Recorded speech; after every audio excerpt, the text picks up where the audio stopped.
You can say goodbye to the guesswork. We make it easy as 1, 2, 3. When you come by Pawpaw's Camper City for a trailer or RV.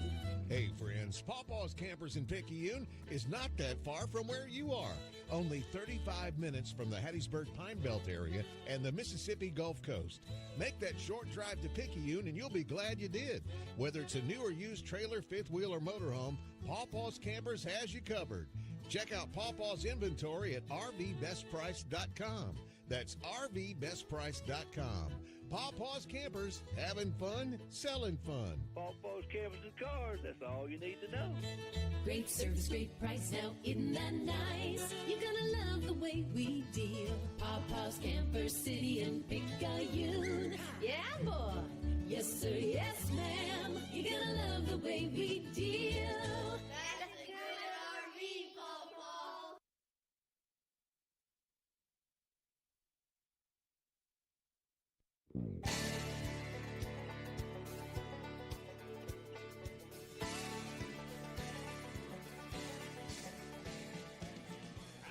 Welcome to Maroon Tide Baseball, coming to you live tonight from Kent Kirkland Field as the Tide began district play number 5 against cross-county rivals, the Pearl River Central Blue Devils. Both teams come in here 4-0 tonight. Both teams have qualified for the playoffs. If you actually sat down and did the math, I don't think anybody has, but probably me and Coach Nicholson and Coach Walther, but they have both qualified for the playoffs. So now it's just all about seeding. Tim Kraft and Tommy Upton.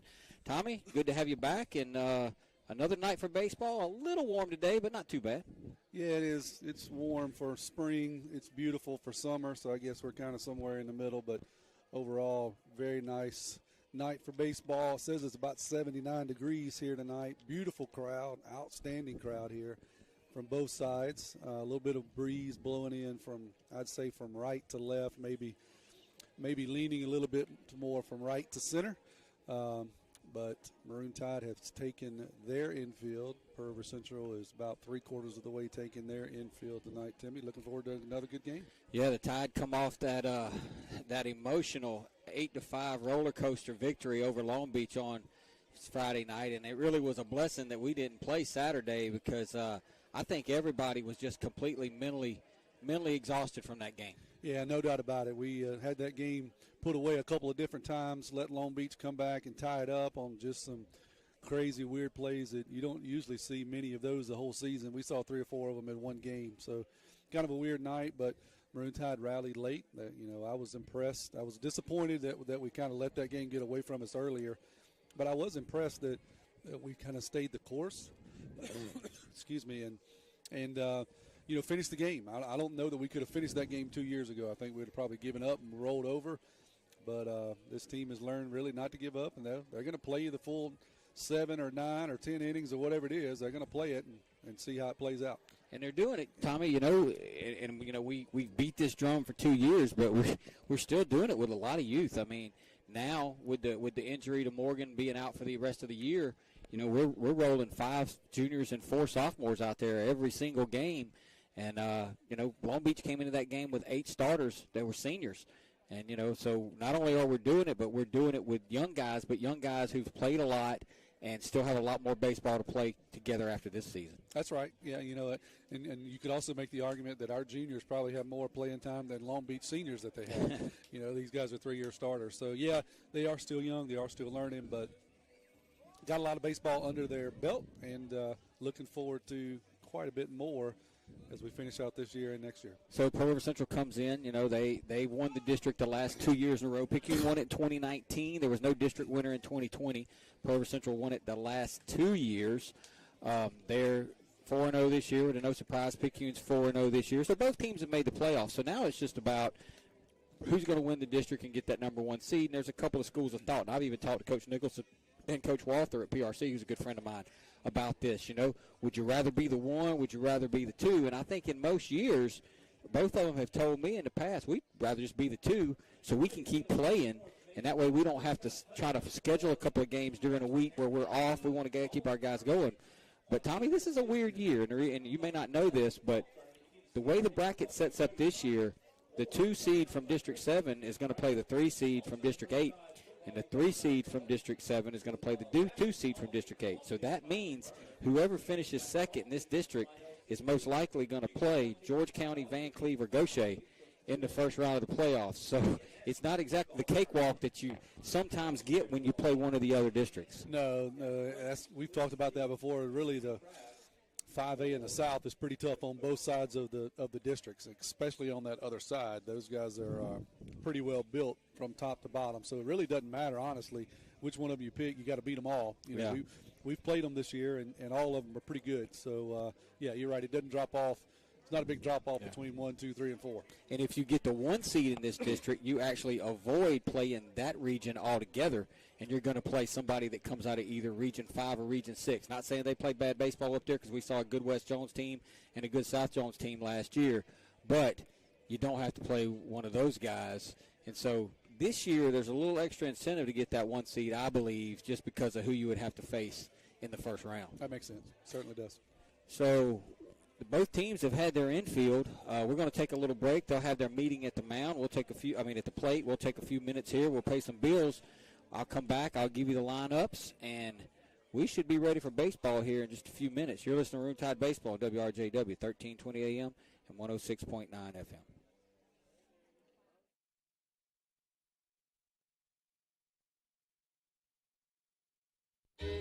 You can say goodbye to the guesswork. We make it easy as 1, 2, 3. When you come by Papa's Camper City for a trailer or RV, make a quick short drive to Picayune for a downright down-home feel. Great service, great price, now isn't that nice? You're gonna love the way we deal. Hey friends, Pawpaw's Campers in Picayune has several remaining new 2022 models left in stock with full factory warranty remaining. Check out this new 2022 Rockwood 2514S, MSRP $49,797, reduced to only $29,987. Don't wait long, it'll soon be gone. Pawpaw's Campers, having fun, selling fun. Papa's Camper City in Picayune. Yeah, boy. Yes, sir. Yes, ma'am. You're gonna love the way we deal. That's a good RV, Papa. Tim Kraft, Tommy Upton back here at Kent Kirkland Field as the umpires have made their way onto the field, and we have the meeting at the plate, and I'm going to give you the lineups, and we will start with the visiting team. Our public address announcer just left, so hopefully they have a long meeting at the plate. Tommy, have you ever seen the public address announcer just roll out like 2 minutes before he's got to announce the lineups? You got to go, you got to go. Yeah, Coach Hayden said, I'm going to run down here real quick. So they're going to have Coach Feely's walking away. He's the administrator on duty here tonight. And Coach Nicholson, along with a 3-man umpiring crew, and Coach Walther are down there for the 2 teams. So we'll start with the visiting Pearl River Central Blue Devils. Leading off, number 12, second baseman Connor Dice. Batting second, in right field, number 18, Chris Hart. Batting third, the pitcher, number 7, Caleb Dice. Batting fourth, the designated hitter, number 17, Austin Gill. Batting fifth at third base, number 2, Jacob Johnson. Batting sixth in center field, number 4, Wesley Gardner. Batting seventh in left field, number 21, Kyan Schlotman. Batting eighth at first base, number 22, B.J. Bolello. And batting ninth at shortstop is number 8, Riley Wilson. So for the Blue Devils, the top 3 have Connor Dice at second, Hart in right field, Caleb Dice on the mound. Middle 3 has Austin Gill, designated hitter, Jacob Johnson, third base, Gardner in center. The bottom 3 have Schlotman in left, Bolello at first, and Riley Wilson is at shortstop. For the home team, Picayune Maroon Tide, Coach Nicholson filled his out this way, leading off, number 13, second baseman Jamie Lumpkin. Batting second, number 7, third baseman Cooper Moreau. Batting third at shortstop, number 10, Kyler King. Batting fourth and pitching tonight, number 21, Brady Robertson. Batting fifth in right field, number 9, Brunson Stockstill. Batting sixth, designated hitter, number 8, Tanner Busby. Batting seventh, catching tonight, number 15, Landon Watts. Batting eighth in left field, number 2, Justin Stockstill. Batting ninth out in center field, number 11, Parker Helton. Braxton Carter will be playing third base for Picayune tonight. First base for Picayune tonight. So Busby will be hitting for Brandon for Braxton Carter. I'm sorry, I had somebody texting me, and Fell apart. yeah.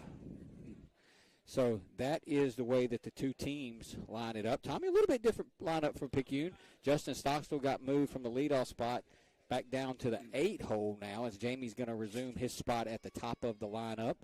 And Braxton Carter is going to play first base for Picayune. But other than that, everybody's pretty much in the same spot.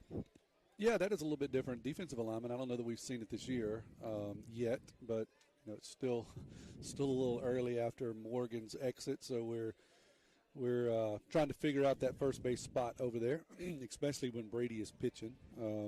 So it'll be interesting to see how that plays out. Hope that it causes no issues defensively. It's hard to move into that spot without a lot of practice, so hope Braxton can make that adjustment quickly. And then as far as Justin, it really doesn't bother me. Wherever he hits, he's going to be a spark plug wherever. So I know the thinking is move him down and kind of have another lead off down there at the bottom of the order. Yeah. So I can understand that move totally by Coach Evan. Well, and, Jamie the other night, he walked 3 times. He went 0 for 2. He was finally back. He got 5 plate appearances. He walked twice.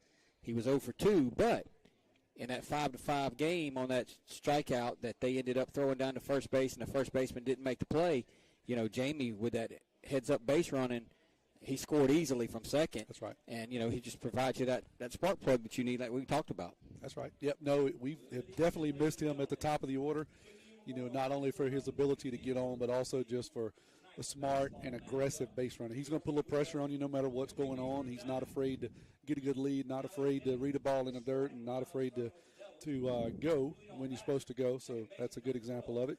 Glad to have him back in the order. Well, Coach Hayden's doing the lineups. He made it back up here just in time, so we're going to take a break. We'll be ready for first pitch when we come back. You're listening to Maroon Tide Baseball. You can say goodbye to the guesswork. We make it easy as 1, 2, 3.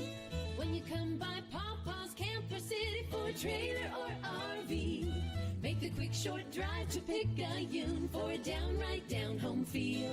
Great service, great price, now isn't that nice? You're gonna love the way we deal. Check out this new 2022 Wildwood 169 RSK with a queen bed slide out and a U-shaped dinette. Awesome couples trailer, MSRP $34,730, reduced to only $19,987. Pawpaw's Campers in Picayune. Having fun, selling fun. Friends, doing business with Pawpaw's Campers is like having a friend at the factory. You'll like our deals, and you'll like the way we do business. Pawpaw's Camper City in Picayune. Yeah, boy. Yes, sir. Yes, ma'am. You're gonna love the way we deal. That's a good RV, Pawpaw.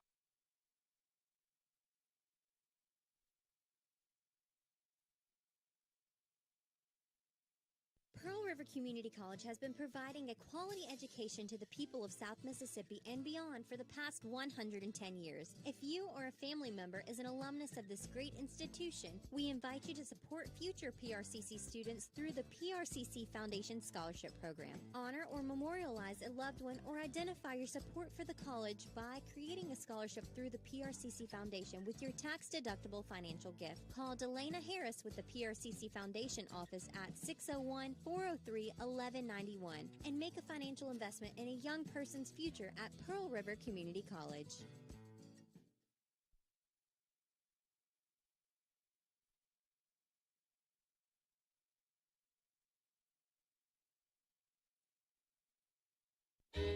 You can say goodbye to the guesswork. We make it easy as 1, 2, 3. When you come by Pawpaw's Camper City for a trailer or RV. Hey friends, Pawpaw's Campers in Picayune is not that far from where you are. Only 35 minutes from the Hattiesburg Pine Belt area and the Mississippi Gulf Coast. Make that short drive to Picayune and you'll be glad you did. Whether it's a new or used trailer, fifth wheel, or motorhome, Pawpaw's Campers has you covered. Check out Pawpaw's inventory at RVBestPrice.com. That's RVBestPrice.com. Pawpaw's Campers, having fun, selling fun. Pawpaw's Campers and Cars, that's all you need to know. Great service, great price, now isn't that nice? You're gonna love the way way we deal. Papa's Camper City and Picayune. Yeah, boy. Yes, sir. Yes, ma'am. You're gonna love the way we deal. That's a good RV, Pawpaw.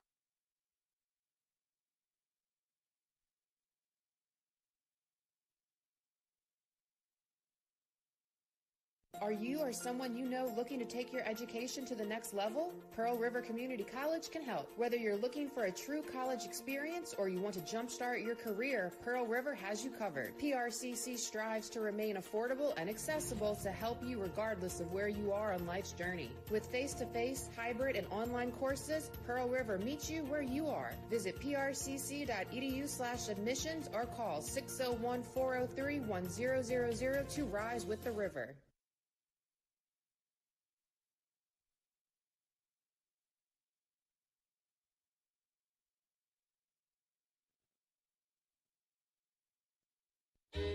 You can say goodbye to the guesswork. We make it easy as 1, 2, 3. When you come by Papa's Camper City for a trailer or RV, make the quick short drive to Picayune for a downright down-home feel. Great service, great price, now isn't that nice? You're gonna love the way we deal. Hey friends, Pawpaw's Campers in Picayune has several remaining new 2022 models left in stock with full factory warranty remaining. Check out this new 2022 Rockwood 2514S, MSRP $49,797, reduced to only $29,987. Don't wait long, it'll soon be gone. Pawpaw's Campers, having fun, selling fun. And, Tommy, we are back here as we're getting ready close to first pitch as Brady Robertson's on the mound. He'll be caught tonight by his battery mate, Landon Watts. Right side infield has Braxton Carter at first, Jamie Lumpkin at second. Left side, Cooper Monroe at third. Kyler King is at shortstop. Parker Hilton's in center. Justin Stockstill's in right. Brunson Stockstill is in left. Tonight's Diamond Club sponsor of the game is Melissa Rubel at Planet Home Lending. If you're looking to purchase or refinance a home, call Melissa Rubel at Planet Home Lending. Melissa Rubel, she'll get you home. And the first pitch of every half inning, Tommy, is brought to you by FMB Picayune, your hometown bank. Hometown community spirit, hometown community pride, member FDIC, and we're ready to go, Tom. You act like you've done that before. I have said that a time or 3,000. We appreciate their sponsorship. Without them, it would be tough for us to be on the air. We couldn't have a first pitch. We never get started. That's right. It'd be all downhill from there, wouldn't it? So that'll bring up Connor Dice now, and he will lead it off for the Devils against Brady Robertson.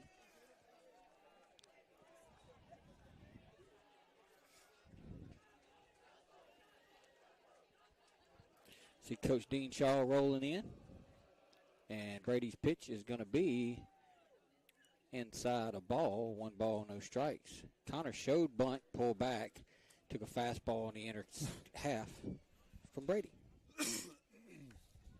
Tommy, you still fighting? You're a little cold, huh? Yeah, I got the Siberian toe fungus or some form of it. I don't know what it is. I feel a lot better than I did last week, but still a little lingering cough, so I'll apologize up front if I cough in your ear.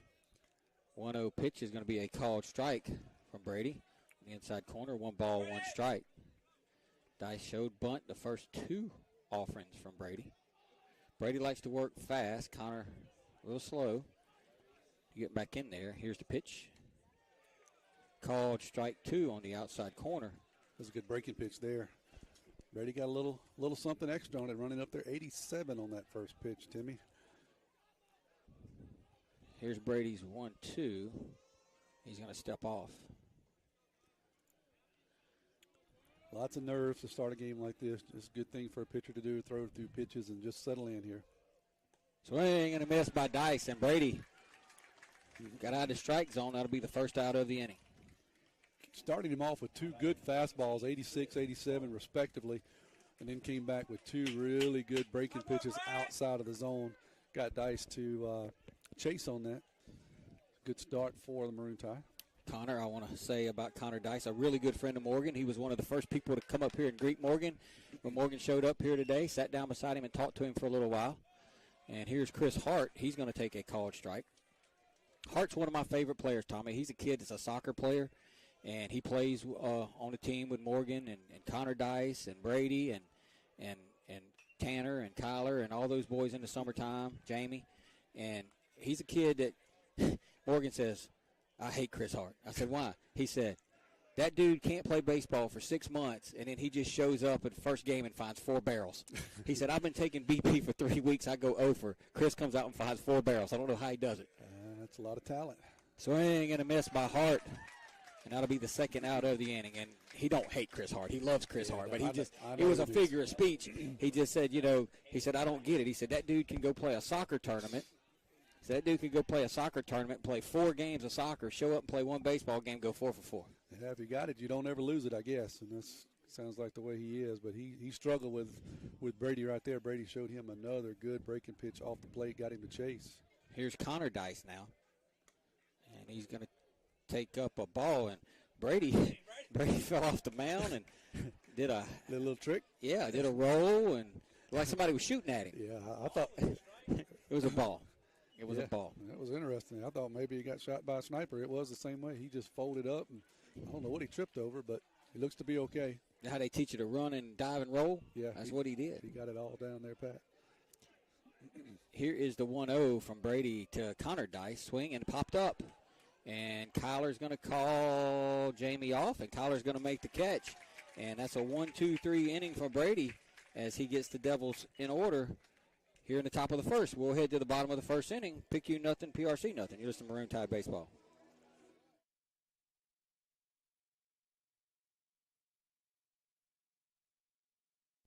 Our area is a great place to live with a quality of life that many would envy. People are friendly. It's a great place to raise a family. At FNB Picayune, we serve the credit needs of this area. The money to make the loans comes from your investments with us. In turn, we reinvest your money in the local economy to send kids to college, finance new businesses to create new jobs, build new homes, and much, much more. At FNB Picayune, your money is used to support our local needs. FNB Picayune, your hometown bank, member FDIC. Fight back against Parkinson's with Dodd Therapy Center. Dr. Jameson Dodd is certified in LSVT BIG, a specialized treatment program for Parkinson's disease and other neurological disorders. Improvements from LSVT BIG include faster walking with bigger steps, improved balance, and reduced risk for falling. If you or a loved one suffers from Parkinson's or other neurological disorders, it is time to fight back with Dodd Therapy Center. Give Dodd Therapy Center a call today at 769-242-2636 or visit Dodd Therapy Center at 405 Memorial Boulevard in Picayune.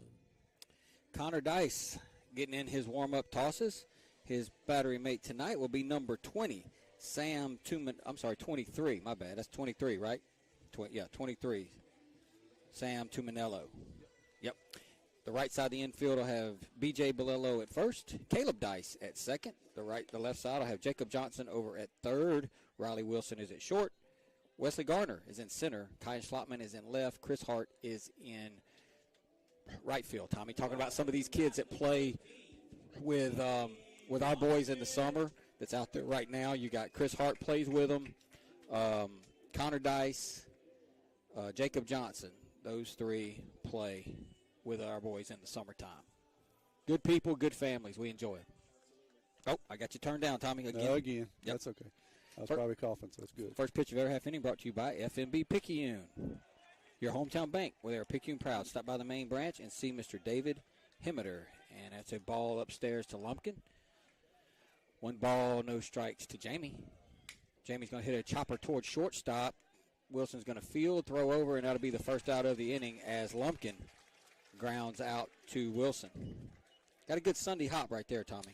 Yeah, you can't draw it up much better if you're a shortstop. Got the big Sunday hop about straight up on the bag. He makes a good throw across the diamond and retires Jamie for the first out of the inning. That'll bring up Cooper to Moreau now. Saw his uncle this weekend, Anthony Hobgood, in Daphne, Alabama. Anthony's got a son who plays for a team called Legends Baseball. Cooper's going to swing and foul it off the left side. 1 ball, no strikes. He's got a 9-year-old son who plays for a team called Legends Baseball out of Pensacola, and they played in a 9-year-old tournament, the same as my son's team, the Mississippi Rays. So we saw them this weekend. I got to talk to Anthony for a while. That's a called strike on the outside corner. No balls, 2 strikes from Dice to Cooper. Anthony, the head strength and conditioning rehab guy over there in Pensacola, adjacent to the Andrews Institute. Here's the 0-2. And Cooper's going to swing and hit one to center field, but it's going to hang up out there for the center fielder. Gardner, and that'll be second out of the inning. Dice is running up there pretty good, too. 89 and 88, what he's showing on the radar going early. Yeah, Dice going to Pearl River Community College to play baseball after this season. Is he going to pitch or hit, or does he know? Or yes? I don't know. Truthfully, I don't know. Tyler's going to swing and foul one off the right side. No balls, one strike. I really don't know what his plan is. I don't know what they're going to do. I would think, I'm just guessing, I would think he'll play outfield and hit. Because when you watch him play, he's really a good athlete. And not that most pitchers aren't, but sure. I think he's going to play the field for him. Here's the 0-1. Of course, he keeps throwing like he's throwing now. They may say, you know what? There's a foul off the right side, 0-2. They might decide that they want to let him pitch. That's right. So he's going to Pearl River. His Tyler, who's up there, is going to Pearl River, and so is Tanner and Brady. Here's the 0-2 to Kyler, way up in there, outside a ball, 1 ball, no strikes. So you're saying Pearl River should be okay the next couple of years? They should be pretty good. Oh, Jacob Johnson over at third base. He's going to Pearl River to pitch as well. Forgot about him. I don't know how. There's a chopper towards Wilson at short. Wilson's going to field it, fire it, and get him. Boy, that's a good play by Riley Wilson. That's a really good play to get Kyler. We'll go to the top of the second. Scoreless. Listen to Maroon Tide Baseball.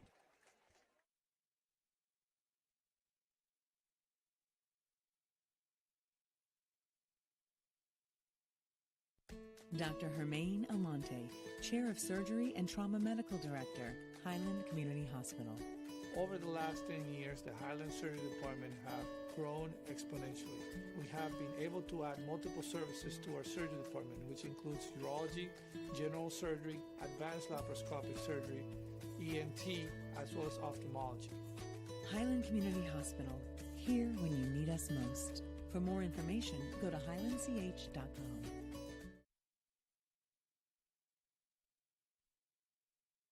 Craving a breakfast toaster or French toast sticks? Make it a meal and step up your breakfast with tots and a cold beverage. Sonic Drive-In has the perfect portable breakfast, and it's the perfect way to start your day. And at Sonic Drive-In in Picayune, you can stop by anytime because breakfast is served all day. Sonic Drive-In of Picayune on Highway 11 just north of Highway 43 North. Start your day Sonic style with happy eating at its best. That's what you get at Sonic Drive-In of Picayune. Destination delicious. We go to the top of the second inning, and the first pitch of every half inning brought to you by FNB Picayune, your hometown bank, the place for all your banking needs. Susan Wilson and her staff are ready to service you at their North Picayune branch on Cooper Road. Tommy, that's a good play by Riley Wilson to end the first inning. Yeah, it was. He had a Sunday hopper on the first one from Jamie, but that one he had to make a run, catch it behind pitcher's mound, and had to make a flawless exchange from his glove to his hand and a good throw, and he did all three. So hats off to him. Yeah, I thought that was an infield single, honestly, when I saw it get over the head of Dice. That's a hard play to make because it just kind of dies behind the pitcher's mound. The shortstop's got a long way to travel, and the second baseman really has no chance the way he's moving. He's moving away from first base. So the shortstop was the only person to make that play, and he did it. That'll bring up Austin Gill now to lead off the top of the second for the Blue Devils. Gill, a senior. River Central's got 3 or 4 seniors in the lineup. Gardner's a senior, Dice a senior, Gill's a senior, Schlottman's a senior. And Gill's going to take a called strike from Robertson. No balls, 1 strike. 2 pretty good pitchers going at each other early here, Tim. Both of them around the plate, throwing the ball hard, got good breaking stuff to go with it. So interesting to see how they're going kind of tit for tat here. You know, it's good when you play this game. You know, it's probably made out to be bigger than it is because, you know, the biggest games these two teams are going to play in this, and there is a check swing. Looks like it hit him on the foot is what the umpire's going to say. Yeah, they're going to say it hit him. Well, that's not good. Yeah. That's not what you want to do. They were asking for an appeal down. Well, now they're going to call the umpire. They were asking for an appeal down the first base umpire, but I'm going to be honest with you, Tommy. I don't think he was looking.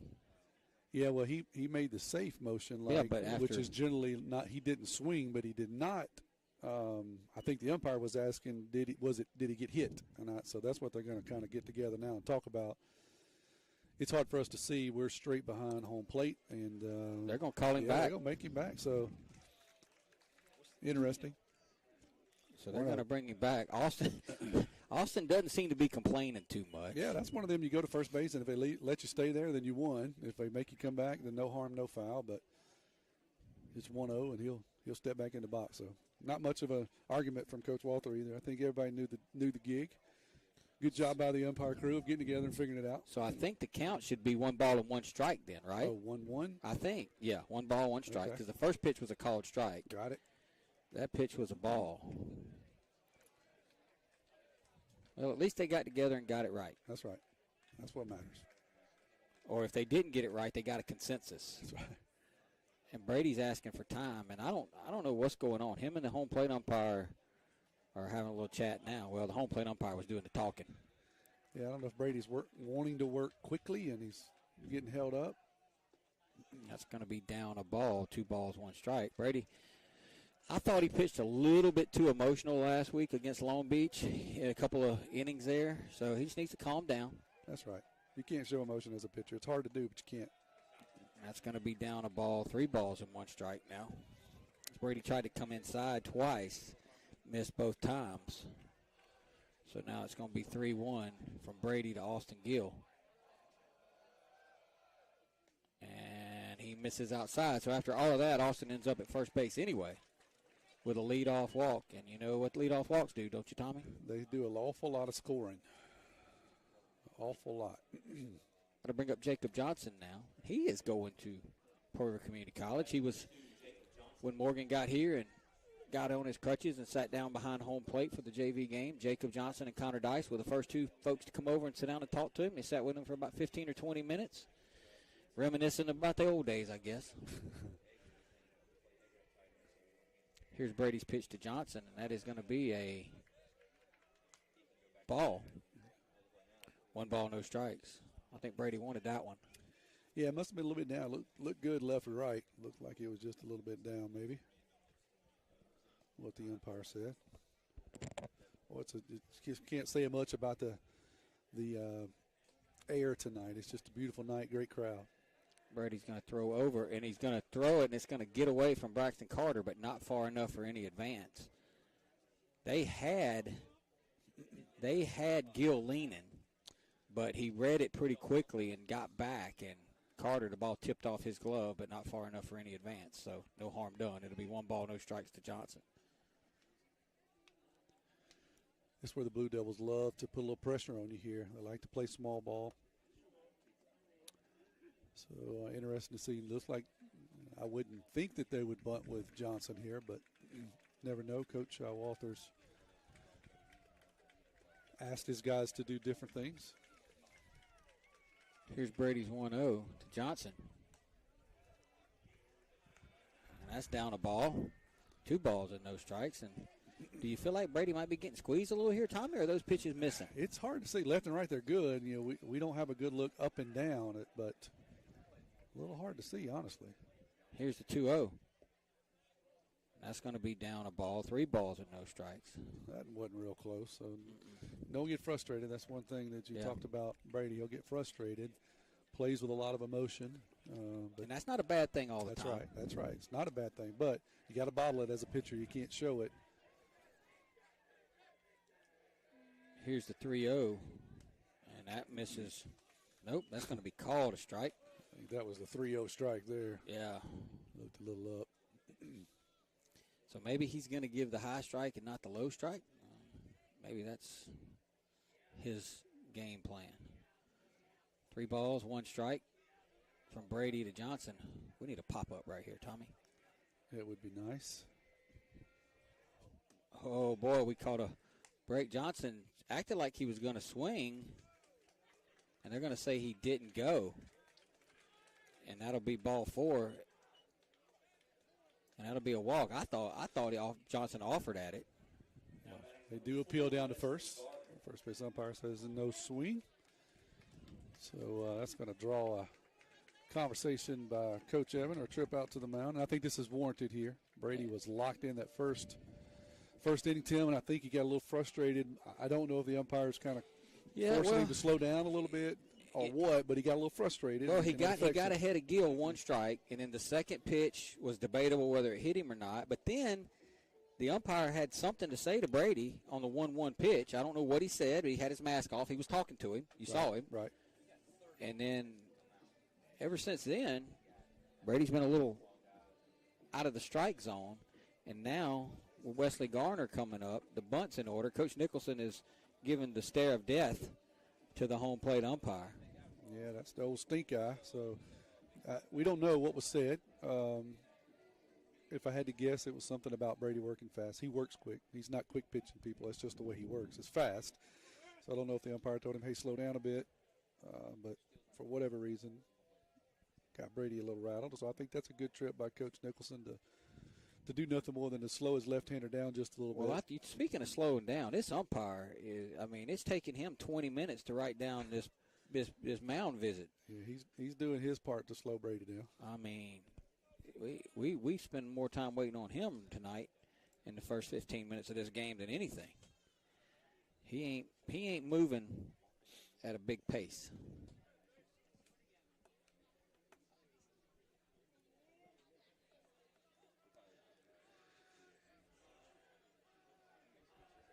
So that's going to bring up Wesley Gardner now, and you think the bunt is in order, and he does show it, and he takes a called strike. No balls and 1 strike. We got Carter in at first. He's playing in on the grass. Cooper's playing back at third. You would expect Brady to have to cover anything down the third base line. Here's the 0-1 from Brady to Gardner. And it's going to be bunted down to third base. Cooper's going to field it, fire it to Jamie, and Cooper's going to throw it away. And 1 run's going to score, and that's going to allow Garner to get to second base. So that'll be an error on Moreau. It was a good sacrifice bunt. Moreau had plenty of time. Just made an errant throw, Tommy, and that's going to exacerbate the problem. Yeah, you're right. That's a good bunt by Gardner. He put it right down the line, which is where you want to. You want to force that third baseman to come in because, 1 is he's got the longest throw of anybody to first, and 2 is then you assure yourself that you move the runner up to third. The shortstop can rarely get over there and beat that throw. So Cooper come in, does the right thing, sets his feet, just makes a poor throw up the line, and Carter can't get it. So second, third looks like a very similar situation again for the Blue Devils. Yep. So that'll be an error on Moreau, and that puts runners on second and third and makes it 1-0. And now here is Schlottman, 1 ball, no strikes now to Schlottman. Tommy, take over for a second. I got to figure this out. So he did not square the bunt. He gets a sign from Coach Walter at third. Here comes Brady as 1-0 to Schlottman. He does square, pulls it back. That's going to be a ball outside. So if you're just joining us, 0-0 in the first. We're in the top of the second. Couple of walks and an error. And we've got runners at second, third, nobody out. Pearl River Central up 1-0 on Picayune. 2-0 count here. Schlottman squares again. Ball up. 3-0. All right, I'm caught up. The game changer, it scores. You got to kind of figure out how to score that because you want to make sure it gets scored correctly. And I had to go back and change it. So a 3-0 now to Schlottman. And Brady's wide of the zone. That's ball 4. So 3 walks and an error have loaded the bases, and Pearl River Central has a 1-0 lead, and now B.J. Bolello is going to step in. It's interesting to see what the Maroon Tide defense, now they're moving back. They were all in on the grass, and I was really hoping they weren't going to stay on the grass with this guy because he can swing it. Yeah. And so they're going to leave the corners in, Tim, and then move second, third back. I think I would move my third baseman in. I'd back my first baseman up, and I would play deep in the middle. Swinging a foul from Bolello out of play. No balls, 1 strike. Bolello a free swinger, so he is subject to pop up or hit into a double play, and I think the Maroon Tide would give up that second run if they could turn 2 here.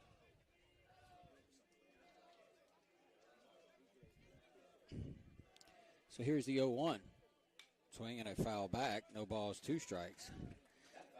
Yeah, the bunt, if you could get the out there, okay, they'll have second and third. Or one out, you still have a chance to get out of it. But, boy, the error really opened the inning up. Yeah, it does. Nobody out. Now you got to run score, and still second, third. Here's the 0-2 to Bolello, and he fouls one back.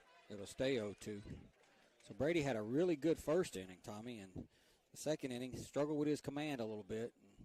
Just got to figure out how to right the ship and minimize the damage. Yeah, last thing you want to do is let this get away from you. So certainly can get out of this with minimal damage. There is a ground ball base hit. That's going to get into left field. 2 runs are going to score. We need to throw the ball into the cutoff man. And that'll make it 3-0 Blue Devils on a single off the bat of Bolello.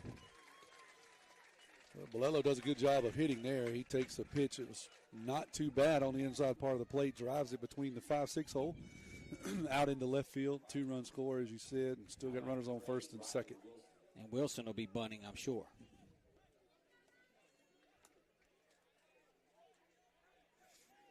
This is where the Blue Devils can just eat you alive. If you make a mistake, they can get some timely hits here. And Jamie needs to cheat some towards first base. He's going to have a hard time getting there when Riley squares the bunt here. And he pops it up foul over me and Tommy here. No balls, 1 strike. Yeah, Bolello hit an 0-2 pitch. Didn't get it really good, Tommy. Just found a good spot. That's right. Yeah, he snuck it through the hole. Cooper was playing in. Kyler was playing, cheating towards the bag with a runner on, so it's a pretty big hole over there at 5-6, and he was able to get it through. And here's the 0-1 now. And he's going to bunt it foul. Moreau made a diving attempt, couldn't come up with it, and it'll be 2 strikes now. Yeah, it was a good effort there by Cooper. Just couldn't quite get there on the pop-up down the line. So 0-2 here. You think we're still bunting, or are we going to call it off? Well, it is their 9-hole hitter. I think I call it off. He's got good speed. Probably won't hit into a double play. You've been locked in early in the season. Let's see how you're feeling with the Blue Devils. Are you locked in with Coach Walther tonight? He showed bunt, but Brady did the old spinaroo. So looks like I'm wrong, Tommy. He squared. You're right. He squared like he was going to try to get it down. So Coach Walter said it doesn't matter what the count is. You still got to do your job. And he pops it up foul, and that'll be a undo. That's considered a strikeout. It's a strikeout. That's right. So it helps you now. You can at least get the double play and get out of the inning here. Well, that's big. And Connor's tough to double up. Yeah, that's what I was about to say. But with a left-handed hitting first, I bet you he can run. Swing and a foul into the mitt of Watts. It'll be no balls and 1 strike. So Blue Devils have 3 runs. They've got it on 1 hit. There's been a big tied error in the inning, and Brady's trying to keep them where they are. Runners at first and second with 1 out. And Brady's going to look the runner back. Well, now you think you get the sacrifice, Tommy. Never know what might happen this inning. Swinging a ground ball towards short, and Tyler's going to kick it, and everybody's going to be safe, and they're going to play at the plate, and he's going to be out at home. So good job by Tyler King. Tyler kicked it. That'll be an error on King that'll allow the runner to get to first base, but Schlottman tried to come all the way around from second, and Kyler threw him out at the plate. Yeah, Kyler kicked it. Thought maybe he could have flipped it to Jamie to at least get the lead runner, been close. He decides to hold on to it. Good thing he did, because Schlottman never checks up, expecting him to try to turn a double play, and he gets thrown out easily at the plate. Good job by Landon Watts, because the throw wasn't the greatest. And Chris Hart's going to foul 1 back. No balls, 1 strike. So 2 errors in the inning for Picayune. That one didn't hurt too bad. It actually kind of worked out. That's right. Well, we'd have got an out one way or the other. Maybe we'd have got a inning, if I can speak it right, double play. It was close. It was something like that. Here is the 0-1 from Robertson to Hart, and good job by, they're going to have a play at third base, and Moreau's going to throw him out at third base. So good job by Landon Whites. The ball was in the dirt. Bolello thought he could get there, but he's thrown out. But the damage is done. The Blue Devils pick up 3 runs on 1 hit. There were 2 Picayune errors. We will go to the bottom of the second. Tide trail 3-0. You're listening to Maroon Tide Baseball. When your roommate borrows your car every day, it might be a blind spot.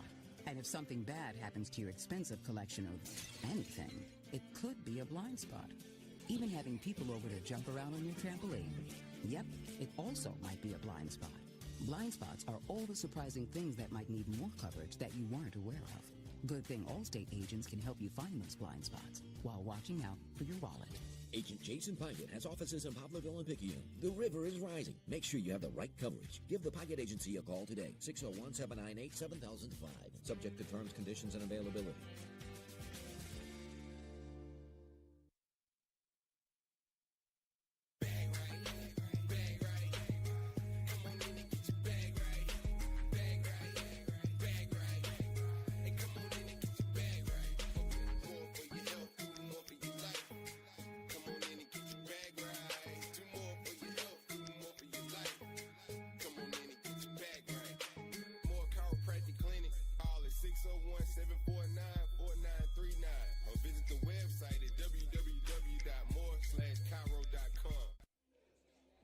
Tim Kraft, Tommy Upton. The Blue Devils picked up 3 runs right there, Tommy.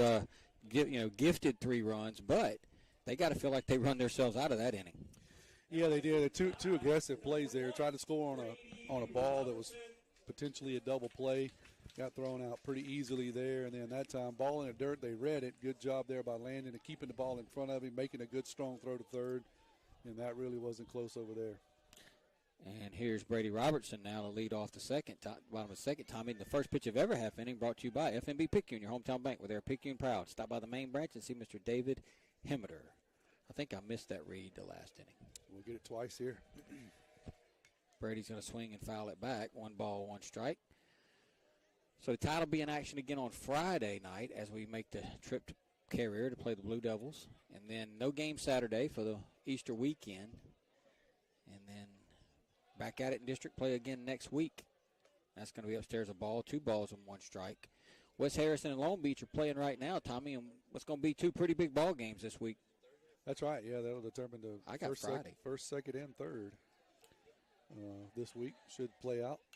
Brady's going to swing and foul it back. Yeah, now there is some questions about whether we're playing Thursday or Friday. On my schedule, it says Friday this week. I have a schedule that says Friday, but that's what mine says. I had somebody text me yesterday and said the game was on Thursday, so I guess I need to ask Coach Nicholson. Yeah, my schedule says Friday, too. I was wondering about that, playing on Good Friday. Brady's going to foul it back. Look, I would rather it be Thursday because I just like to have me a good 3-day weekend. You know, I'd like to get up Friday and go do what I want to do and not have to worry about coming back for a ball game Friday night. I hear you. I hear you. So 2 balls and 2 strikes now to Brady. Well, definitely they don't want to play Thursday and us show up on Friday to get ready to call a game. That wouldn't be fun. No. Swing and a miss as Dice went upstairs on Brady right there. Pretty good fastball, Tom. Yeah, he set him up with a couple good fastballs and a couple of breaking pitches. Brady fouled one off, then watched one, and then he just elevated a fastball about 89 up at the letters. That's hard to catch up with. Here's Brunson Stockstill now, and Brunson shows bunt and tried to bunt at a pitch out of the strike zone. And it'll be no balls, 1 strike.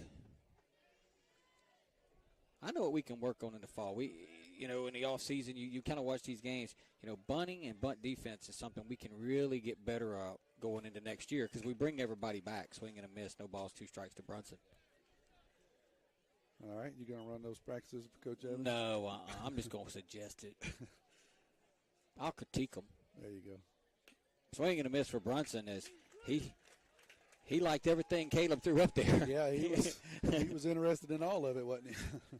That one was up a little bit, and he chases at a fastball up and out a little bit. That'll bring up the birthday boy, number 8, Tanner Busby, celebrating his 17th birthday today. It'd be nice to have a birthday double. It would. I just hit one out. Here's the 0-1 to Tanner. Called strike. No balls, one strike. I think Coach Nicholson told him take a pitch right there. Yeah, that looked like a pretty good pitch. Here's the 0-1 to Tanner. Swing and a miss. No balls, two strikes.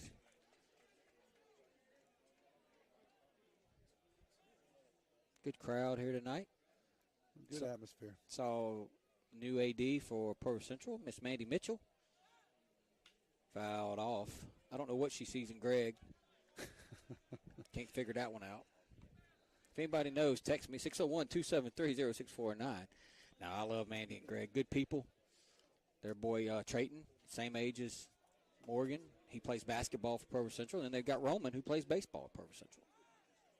It's going to be outside to Tanner a ball, 1 ball, 2 strikes. And she is the newly appointed AD I didn't realize. for Pearl River Central. I knew that there was a new one, but I didn't know who it was.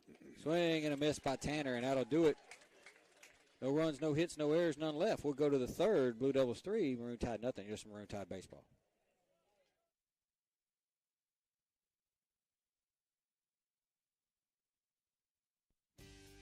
First Place Express Car Wash in Picayune would like to say a huge thank you to their loyal customers.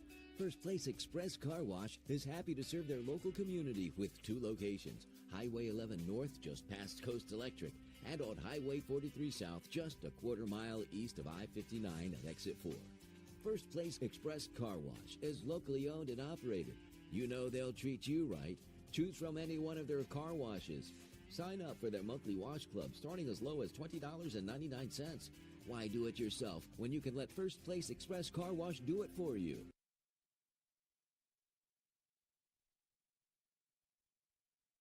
Pearl River Community College has been providing a quality education to the people of South Mississippi and beyond for the past 110 years. If you or a family member is an alumnus of this great institution, we invite you to support future PRCC students through the PRCC Foundation Scholarship Program. Honor or memorialize a loved one or identify your support for the college by creating a scholarship through the PRCC Foundation with your tax-deductible financial gift. Call Delana Harris with the PRCC Foundation office at 601-403-1191 and make a financial investment in a young person's future at Pearl River Community College. We go to the top of the third inning. Blue Devils lead Picayune 3-0. Want to thank our tonight's Diamond Club game sponsor, Melissa Rubel and Planet Home Lending. If you're looking to purchase or refinance a home, call Melissa Rubel at Planet Home Lending. Melissa Rubel, she'll get you home. And the first pitch of every half inning is brought to you by FNB Picayune, your hometown bank, the place for all your banking needs. Susan Wilson and her staff are ready to service you at their North Picayune branch on Cooper Road. And Chris Hart is back in there. He was at the plate when Bolello was thrown out to end the top of the second. You get caught up on all your sponsor messages? I am good, man. I am caught up. Here's the 1-0. It's going to be inside a ball, 2 balls and no strikes. Landon's going to go out and talk to Brady. Just, Brady got the leadoff guy to start the first and had a really easy inning. Walked the leadoff guy to start the second, and that caused all kind of problems. And, you just want to make these guys earn their way on. Don't give them free passes because that's where they start doing the bunting and the little things and just put you in trouble. That's right, and that's exactly what happened there. Where they set down in order 1, 2, 3 in the first inning. Brady got a little rattled in the second inning, started missing. Next thing you know, a couple guys on and a bunt in the air, and they got a 3-0 lead here. So I'm curious to know what that umpire said to him. There's a called strike, 2 balls and 1 strike. Hart showed bunt. He wasn't interested in bunting. He was just trying to throw Brady's depth perception off, Tommy. There you go. Something like that. It didn't work. 2-1, and boy, that ball is laced into left field. And like Morgan said, he'll play 15 games of soccer and show up at the baseball field and find the barrel 4 times. Yeah, well, he found the barrel on that one. That was a sharply hit ball out into left center. Chris Hart's one of those kids. He's a soccer player that plays baseball, but I really believe that if he focused on baseball and got stronger, he's a strong kid, don't get me wrong, but when you play in soccer, you run in 7,000 miles a day. Right. So it's hard to gain that weight, That's exactly right. But if he could get to that point, I think he would be a really good college baseball player. But the kid loves soccer. Got to do what you love. That's right. And there is a called strike to Dice. No balls and 1 strike. Caleb Dice. So the second hit of the game for the Blue Devils. Hart probably going to be going here at some point.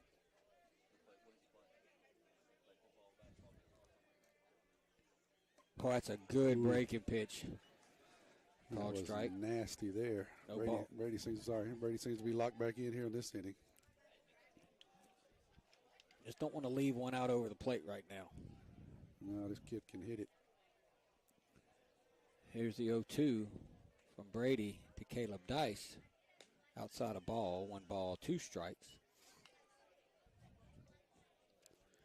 Couple of hellos from Heavy D. Donald Balch is out with the Pine Grove Church group. Hey, Heavy. And, of course, Tyler's blowing me up. He's listening too, right around the corner here in Hippo. I'm surprised he ain't out here tonight. He don't get too far away from Hippo now. If he can listen to you do it on the radio, he's going to stay right there and eat a piece of pizza, I can tell you. I can't say I blame him. I can't say I blame him. Time is called as Dice stepped out, and now he's back up in there. Hart takes his lead off first. We're waiting on a 1-2 from Brady. Swing and a foul down into the dirt. Can't believe Dice got a piece of that. I can't either. That's a nasty breaking pitch. That was. I'm a little surprised he got a piece of it.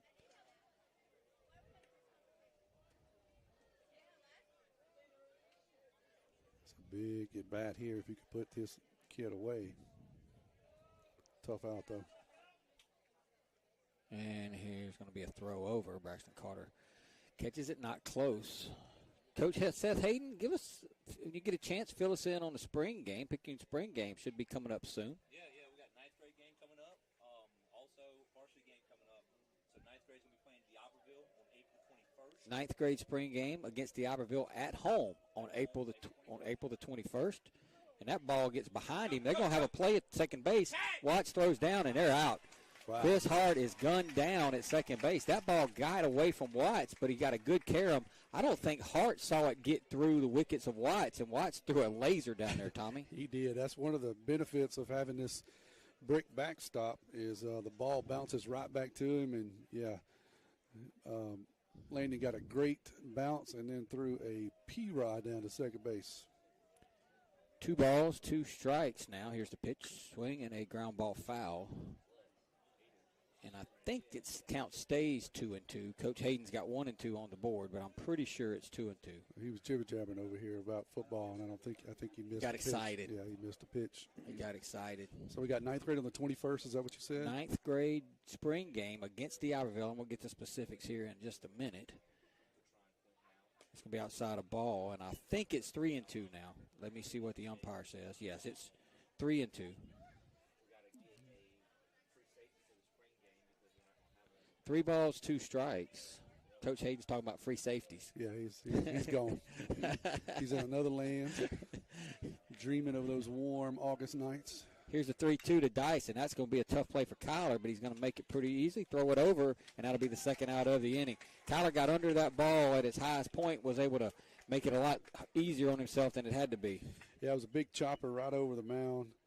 Gave Kyler a lot of time to get over there, gets a good hop, sets his self as best he can, makes a good throw across the diamond. 2 down now. That'll bring up Austin Gill. He started that mess off back in the second inning by drawing a walk. Thought he was hit by a pitch, and then he did walk. So he'll hit now with 2 outs and nobody on. And he hits that ball deep into left field, but Justin Stockstill's going to go back and make the catch, and that'll do it. So Brady righted the ship, gave the Tide a good third. We'll head to the bottom of the third. Tide trail 3-0. You're listening to Maroon Tide Baseball.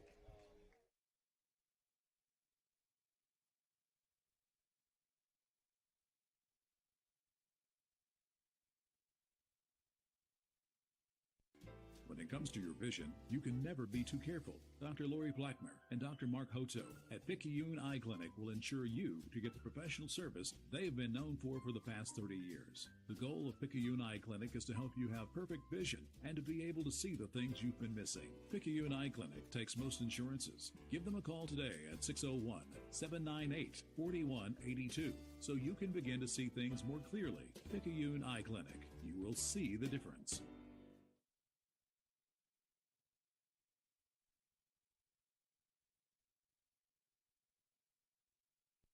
Get back in the game with Dodd Therapy Center. Jamison Dodd, a former college athlete, has the specialties, understanding, and experience to get your athlete back in the game, including indoor turf, Hyvamat, blood flow restriction, trigger point dry needling, and much more. Dr. Dodd and Dodd Therapy Center also specialize in treating Parkinson's disease and other neurological disorders. Give Dodd Therapy Center a call at 769-242-2636 or visit us at 405 Memorial Boulevard in Picayune and get back in the game.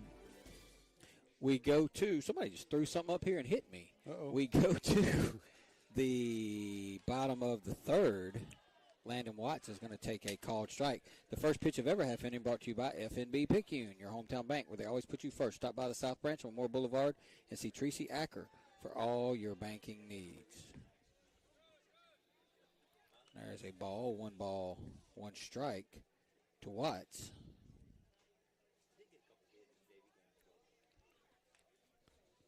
Dice threw a ball, so he wanted to get another one. He said, man, that ain't no strikes in that one. Yeah. Landon's going to foul that one off. So it'll now be 1-2 strikes to Watts. Watts making a bid to be player of the game early here with his defensive effort, Tommy. Yeah, 2 caught stealings. That's pretty impressive. Here's the 1-2 to Watts, and that's going to be down a ball. 2 balls and 2 strikes. I'd love to see him hit one out in the Union School Road out there. We kind of seal it off. I've got the specifics on these spring games. Coach Stogner, I may have the time wrong, so text me and let me know. Watts is going to foul that one back. It'll stay 2-2. I got all this from Coach Hayden, so if the times ain't right, if the teams ain't right, if nothing's right, it's not our fault. It's not. It's definitely not. Like Colt Kraft says, not my fault. Don't know who it is, but it ain't me. 2-2's going to be down, so Watts has worked the count now to 3 balls and 2 strikes. Tide trying to get a leadoff base runner here in the third against Dice. Tide yet to get a base runner. Swing and a miss. Watts chased ball 4 right there. Swung at a pitch up in his eyes, and that'll be the first out of the inning. Yeah, Dice has been doing that quite consistently. He gets 2 strikes on. He's not afraid to elevate that 89, 90 mile an hour fastball, and it's just looking too delicious. Justin Stockstill now, a hit. Can't believe you'd say that about Colt. I don't know what would be that man's fault. Look, anytime you say something to him, he'd say, not my fault. Not my fault. He ain't taking responsibility, huh? Justin's going to foul one off. Colt had a good weekend this weekend. Donnie Keller says radar is off. I don't know what that means.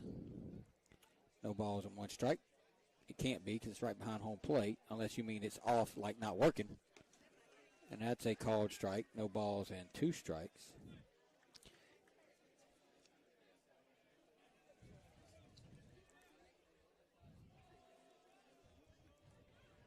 Here's the 0-2. That's going to be upstairs a ball. 1 ball, 2 strikes. Golly, Tommy, look at this big old mole cricket. Where's he at? He's right there. Uh-oh. That thing. Must have brought him back from Long Beach. You could barbecue him. Going to stay outside to Justin Stockstill. 2 balls, 2 strikes. If Justin Stockstill says it's a ball, Tommy, it's a ball.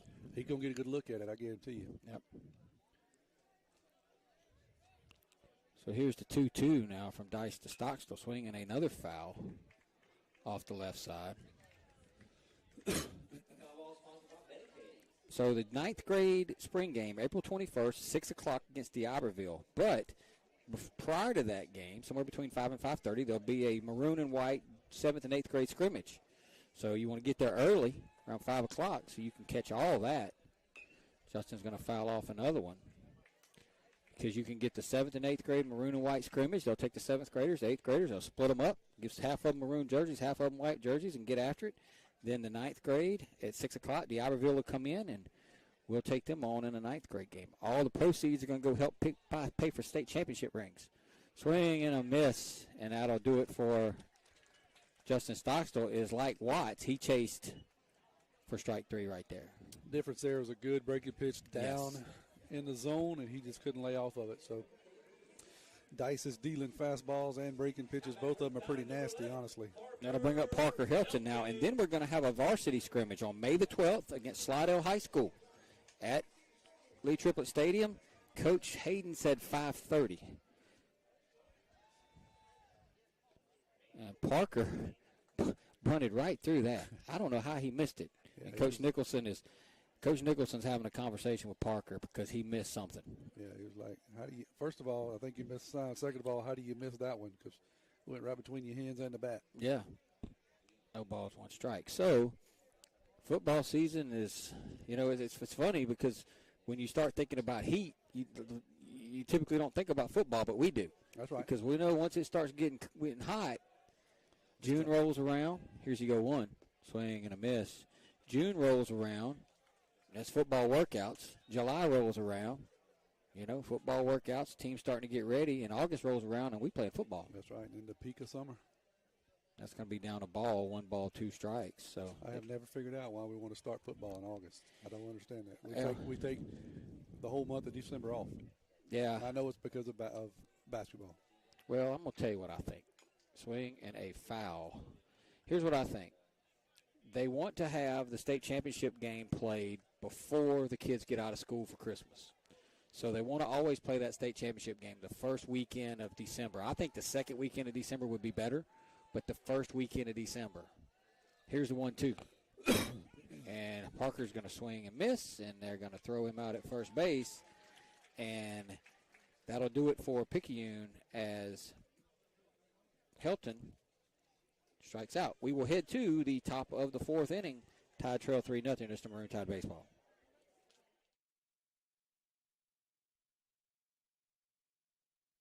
Hey neighbors, we're not that far from where you are. Make that short drive to Paw Paw's Campers in Picayune and see our Wildwood, Catalina, Sportsman, and Singer trailer lines and our Rockwood and Heritage Glen fifth wheel lines. From Houma to Hammond, Biloxi to Jackson, and Mobile and Pensacola, we're not that far from where you are. Come and see us. You're gonna love the way we deal. Paw Paw's Camper City and Picayune. You're gonna love the way we deal.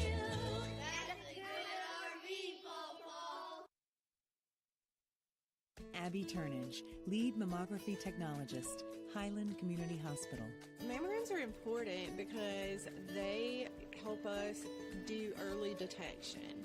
A mammogram is never going to keep you from getting breast cancer, but early detection is what is going to make you have your best possible outcome. We want you to get your mammogram as early as possible, and you should have those yearly beginning at age 40. Highland Community Hospital, here when you need us most. We go to the top of the 4th. Tide trail at 3-0. The first pitch of every half inning brought to you by F&B Picayune, your hometown bank, where they always put you first. Stop by the South Branch on Memorial Boulevard and see Tracy Acker for all your banking needs. Tonight's Diamond Club sponsor of the game is Melissa Rubel at Planet Home Lending. If you're looking to purchase or refinance a home, call Melissa Rubel at Planet Home Lending. Melissa Rubel, she'll get you home. You were on top of it tonight. I tell you. I'm feeling pretty good, man. You were right on top of it. Jacob Johnson going to lead it off, and I'm going to continue my conversation about football here in between pitches. That's going to be down a ball, I guess. 1 ball, no strikes. Yeah, you're trying to explain to me why we play football in the heat of summer. Mm-hmm. I'm fixing to get there, and I'm going to tell you why. Here's the 1-0 pitch. I'm not saying I agree with it. Ball 2, 2 balls with no strikes. So Brady had a good first inning, a rocky second, and a good third after giving off the leadoff single. Let's see what he does here in the 4th. That's going to be upstairs a ball 3-0. So flirting with trouble again, Tom. Yeah, I always don't want to. You never want to put that leadoff runner on, especially walk. Molly Hatchet had a song called Flirting with Disaster. Yep. That's a called strike. And that was only by virtue of the 3-0 strike. I think Jacob wants to swing, though, because I would have took off the Jacob. Was like, okay, yeah. I'll take that. Yeah. I'd have been hauling down to first. He didn't argue. Here's the 3-1 to Johnson. That's a called strike 2. That was a little better pitch. That was. Jacob ain't buying it, but Jacob, one of Morgan's good buddies. Jacob started playing ball with us when he was 6 years old. 27 years ago. Yeah, here's the 3-2 pitch swing, and Jacob's going to hit one out to left field. Justin Stockton's going to make the play, and hey, big props to Brady Robertson right there, getting down 3 balls, no strikes to count, coming back and getting the leadoff guy. Yeah, that could have got ugly. Been very easy just to give up there 3-0, but he got the benefit of the 3-0 strike, and then the next 2 were really good pitches and gets him to pop up. So anyway, Wesley Gardner's going to step in. So they want to play that state championship game the first Saturday in December. I personally think they should play the second Saturday.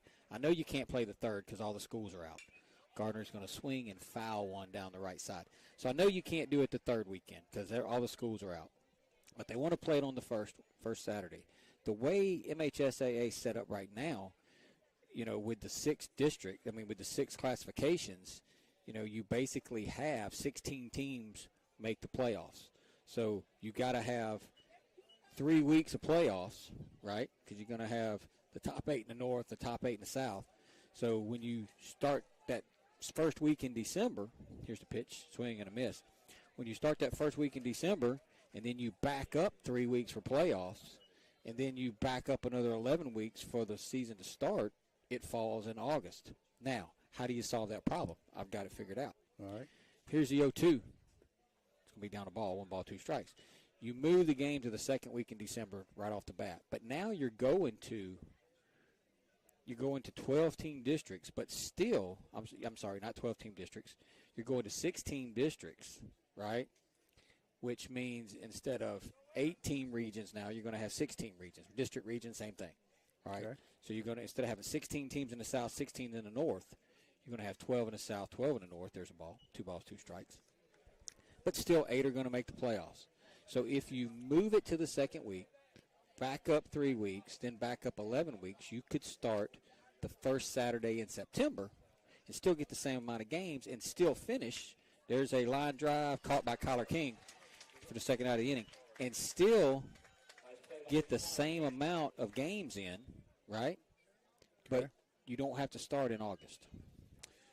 And that would be good because college usually starts that Labor Day weekend, so that'll line up a little bit more. We've already been playing 3 weeks by the time college gets kicked off. Yeah, I really don't understand why they. I mean, they have to start that week because you want to play. There's 11 weeks. There's really 12 weeks. There's a called strike to Robertson, but I don't.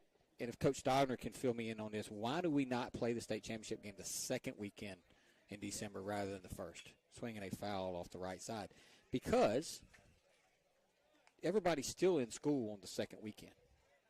The latest the second weekend would fall would be like the 13th and 14th or 14th and 15th. Everybody's still in school. That's right. So I don't get it. 1 week sometimes makes a difference.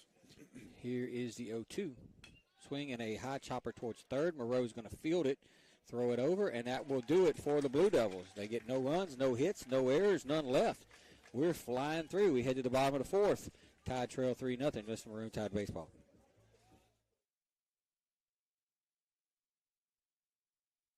Sonic Drive-In of Picayune introduces the latest local favorite. The Alaskan pollock fish fillet is fried in a crispy panko breading and topped with crisp lettuce, creamy tartar sauce, crinkle-cut pickles, and served up on a warm brioche bun. Sonic Drive-In's latest on-the-go comfort food is available now for a limited time only. Only at Sonic Drive-In in Picayune on Highway 11 just north of Highway 43 North. Happy eating at its best. That's what you get at Sonic Drive-In of Picayune. When it comes to protecting what you love, you want an insurance agent that cares more about your world, more about what you need. And that's exactly what you'll get with Picayune Allstate agent Jason Pikett, an agent who doesn't just know what it's like to live in Picayune, but one who wants to protect life here as much as you do. Contact him for your free quote today. Allstate, you're in good hands. Allstate and affiliates offer products and services subject to availability, terms, and conditions. Allstate Property and Casualty Insurance Company. Jamie Lumpkin's going to lead off the bottom of the fourth inning. Tide's still looking for their first base runner, and the first pitch of every half inning brought to you by FNB Picayune, your hometown bank, where the customer is always first. Go by and see Chantel Thady at the West Canal branch for all your banking needs. Tommy, on our little conversation, Clay Sweet texted in and said maybe that Mississippi-Alabama game plays a little bit into why we have to start so early. Yeah, I saw that. That's a ball from Dice to Lumpkin. Yeah, that definitely could play a factor because I think they do play that second week of December. It's going to be 2 balls and no strikes. So don't know. Good point, Clay. I don't know if that makes a difference or not. If we could just figure out a way to lower the temperature in August, it'd be fine. Yeah. It really wouldn't be an issue. Yeah, well, good luck with that. That's going to be a ball down 3-0. So, the only other thing you could do is instead of taking 8 out of 12 for the playoffs. You could take 6 out of 12, give the first two seeds a bye, and then the other four teams could play in the first round. In the second round, the one seeds could get a second round game. But MHSA ain't never going to do that for one reason. Gate fee. Gate fee, that's right. Coach Walters having a conversation with the home plate umpire. I don't think he was thrilled with the strike zone on Lumpkin right there. But, Coach Nicholson wasn't very happy in the second inning either. So yeah, not sure what it was about, but he does call timeout and asks to speak to the umpire. I guarantee you this pitch will be a strike. And there's up and around Jamie's eyes called strike. That's about the same pitch that Jacob, in all fairness. It was. That's the 3-0 fastball. Yeah. We're not going to say anything about it. Yep, you're right. The same pitch that he called on Jacob Johnson in the previous half inning. That's right. Jamie's going to swing and foul one down the right side. It's good to see Jamie swinging the bat. He's still not 100%. Tommy probably won't be the rest of the season, but he's competing. That's right. And I'm going to go back to that 3-0 strike, and I'm just going to say I don't like it. Even as a pitcher, I don't like it because you had Johnson 3-0. He ends up flying out to center. Called strike 3 to Lumpkin. So whatever Coach Walter went out and told the home plate umpire, it was effective because he got 2 calls that were borderline that went their way, and that'll be the first out of the inning. And then Jamie 3-0 gets the 3-0 strike, fouls one off, and then gets a borderline call on the inside corner. That's why I do not like the 3-0 strike. If it's a strike, call it. If it's not, let it go. It doesn't matter if it's 3-0 or 7-0. Keep the same strike zone. That's my point. In all fairness, neither one of those 3-0 pitches, the one from Brady and Moreau's going to swing and hit one out into center field, and that'll be out there caught by Garner, the second out of the inning. That ball traveled, Tommy. It did. It didn't look like Cooper hit it very hard, but it just kept floating, and it ended up being almost to the warning track in left center. Now to bring up Kyler King now. So anyway, you could, in all fairness, I don't like that pitch. And in all fairness, the 3-0 pitch from Brady to Johnson wasn't a strike, but it was called a strike. And in all fairness, the 3-0 pitch from Dice to Lumpkin wasn't a strike. Yeah. No, I'm not saying it's one sided or the other. I'm saying for both sides, I don't like that pitch. Yeah, I don't call either. a strike, and a ball, because it ends up making a difference. It just does. in both teams, that it made a difference. Here's Kyler now. Here's the pitch. Swing, and he got jammed, and he hits a roller to shortstop, and Wilson will throw him out, and that'll do it for Picayune here in the 4th inning as they go quietly in order. We will head to the top of the 5th, and that's trivia inning, Tommy. Tide trail 3-0. You're listening to Maroon Tide Baseball.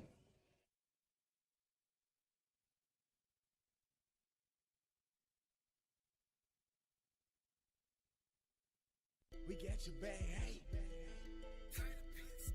Back pains and injuries, Dr. Moore understands. No more pain, no more hurting. She just uses her hands. She got the #1 clinic that I recommend. She has a lovely crew too, and they'll fix you right up. So call Dr. Moore when that pain gets rough. Cause we got your back, hey, we got your back. We got your back, hey, we got your back. We got your back, hey, we got your back. More Chiropractic Clinic, located at 6682 Highway 11 North, Suite 103, Cherry River, Mississippi, 39426. We got your back, hey.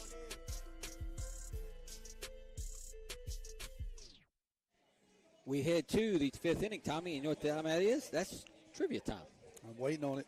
Jerry Grubbs told us he went and picked up his gift certificate, but he forgot to bring us the Butter Crunchers. You buying that? Sounds very convenient to me. It does to me, too. Very convenient. 601-273-0649, 601-273-0649, 601-273-0649. Send me your name and your answer to the trivia question for a Paul's Pastry gift card.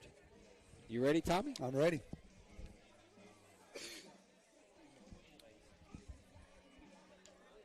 Here we go.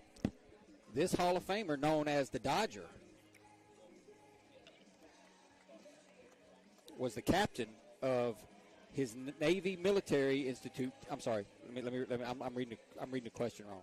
This Hall of Famer known as the Dodger was a 3-year letterman and was the captain of the team of the Naval Academy. Okay.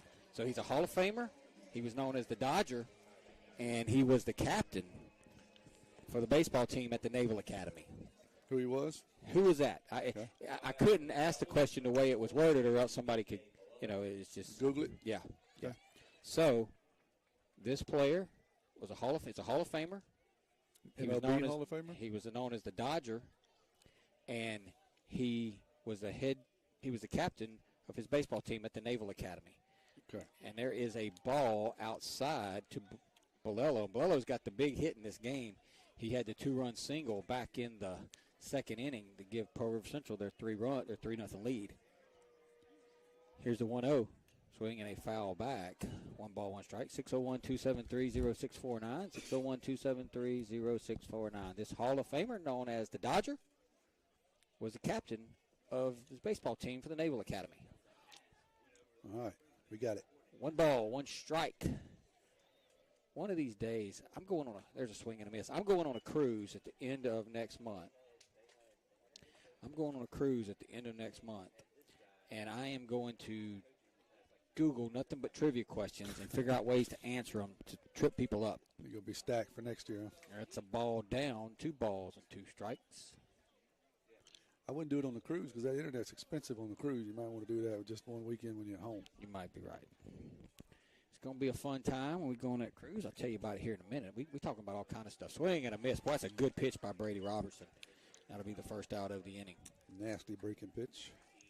I want to bring up Riley Wilson now. So we're going. We got to fly to Miami, and we're going out of Miami. We're going to go to the Dominican Republic. Maybe we'll run into Rodney Dice down there. We're going to go to the Bahamas and the Virgin Islands, and it's going to be my family and Jamie Lumpkin and his mom. There's a ball down, 1 ball, no strikes. Beth and I are going on our 25th anniversary cruise this summer. 2 summers later, we got canceled in COVID. Right. We're going to Alaska cruising. Something's been on our bucket list for a long time. 2002, there's a called strike to Wilson, 1 ball, 1 strike. Me and my wife, Emma, back before we had kids and we had money, me and my wife, Emma, took my dad and my grandmother, who just passed away. We took them to Alaska, man, and we had there's a ball outside. We had the best time. We flew up to Alaska, man. We flew up to Anchorage, and we landed at like 11:30 at night. It was broad daylight. Yep. We ate a Mexican restaurant in Anchorage. What's the odds of that? True story. And we spent a whole day in Anchorage, swing and a miss to Riley Wilson, 2 balls, 2 strikes. We spent the whole day, and we got to see where the Iditarod started, and just one of the cleanest cities you've ever seen in your life. Like, you'll be amazed how clean the city is. And then we got on the cruise ship, and we made several stops, I think, in Sitka and Juneau and Ketchikan. And so you got on the ship in Anchorage. We got on the ship in Anchorage. We stopped at Skagway, Juneau, Ketchikan, and there's a not called ball. I don't know where that missed. Coach Nicholson doesn't either. 3 balls and 2 strikes. Boy, that might have been the best pitch Brady's thrown this inning. It looked good. So anyway, we made 4 stops. I can't remember them all, but Sitka, Skagway, Juneau, and Ketchikan. That was it. Okay. Here's a 3-2. Swing and a fly ball out to Brunson Stockstill in right field, and Brunson makes the catch, and that'll be the second out of the inning as Wilson flies out to Brunson Stockstill. And then we got off the cruise ship in Vancouver, and we got to spend a day in Vancouver. Then we flew home. Gotcha. Well, we go in and out of Seattle. We fly into Seattle, then go up. Same itinerary as you, except we don't go all the way to Anchorage and then come back down through. They go to Glacier Bay, I think they call it. Yep. There is a called strike. Chapo Dice, as they call him. So they used to call him Waterbug. I don't know how that fits together. Yeah, but as he got a little older, they started calling him Chapo, and it has stuck. There's a called strike. So now, every summer, Morgan says, "Hey, Dad, I'm going to play golf. Who you going with?" Me and Chapo. There you go. That's Morgan's golfing buddy. He might be limited to this summer. Yeah, I don't think that. I think Morgan's going to be. He's going to be the driver. He's going to be the driver, or he'll be Chapo's caddy. There you go. Yeah, I imagine they'll still get into some nonsense. Oh, I guarantee you. Here's the 0-2 to Dice. Swing and a high chopper to first base, and Braxton Carter's going to knock it down, but he's going to have no play there. And what you going to call it, Timmy? I got to score. I'm going to score that an error. I mean, I don't know any other way to score it. Yeah, it's a tough one. Braxton did everything he could, got his body in front of the ball, took it off the chest, just took a kick to the left instead of straight down. So tough play for the Tide there. It is. That's one that I'll talk to Coach Nicholson about that we may change. You know, when you have to score that to move on to the next play. Here's Chris Hart now. He takes a ball. When you have to score that to move on to the next play, you know, we have no replay. That's right. You know, and we have to go to the next play. Whereas if you're watching a major league game or even a college game, the official scorer takes a little time. Yeah, he can. The next play can be continuing on because he has a replay to look at. Mm-hmm. He has some time to make that determination. We have to make it after one shot. Snap decision. Yep. So we're going to go with an E3 there.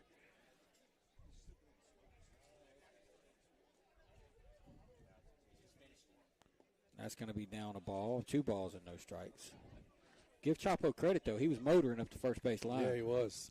Braxton, like I said, he did just about everything right. He got in front of it, got down on his knees.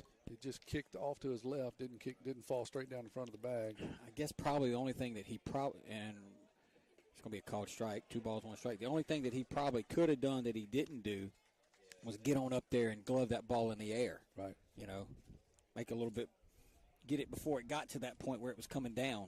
Yeah, it got him in kind of a tweener there.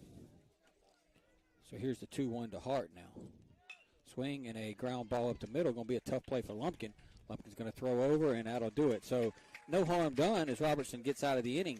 We're headed to the bottom of the 5th. 3-0 Blue Devils.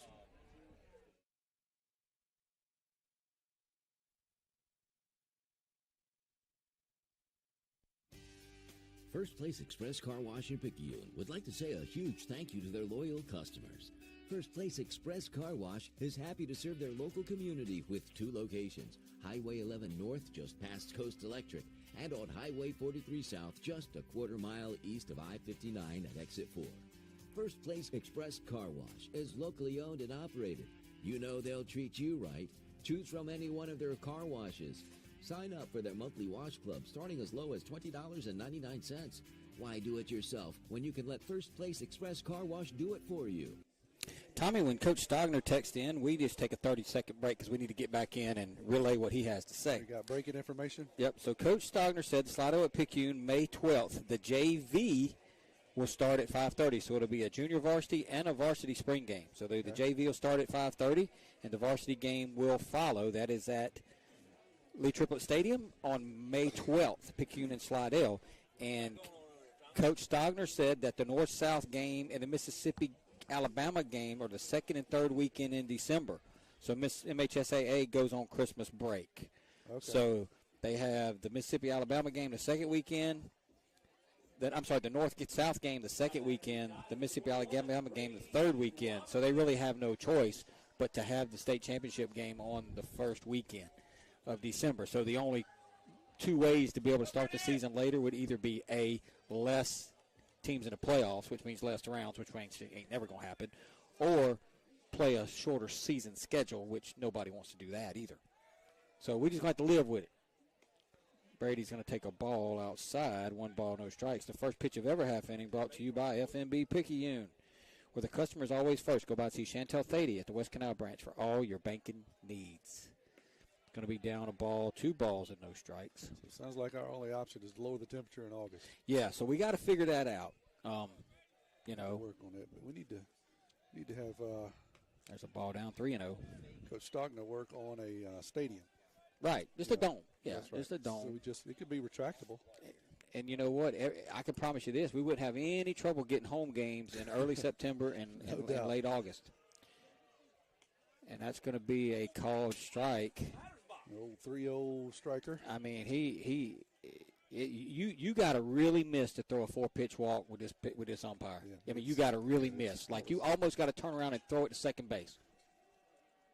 That's going to be down a ball. So Brady is the first base runner, I believe, Tommy. It is. For the Tide tonight. And it's a leadoff walk here in the 5th. And you know what they say about leadoff walks, Tommy? They score a whole bunch of the time. And trivia question, 601-273 0649. 601-273-0649. Text your name and the answer.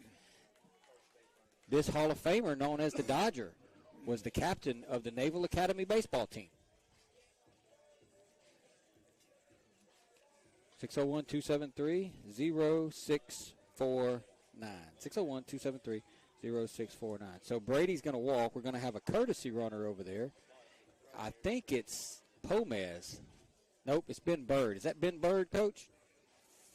Trying to look for a number. I think it's number 5, Ben Bird, who was running. That is correct. Yep, number 5, Ben Bird running for Brady.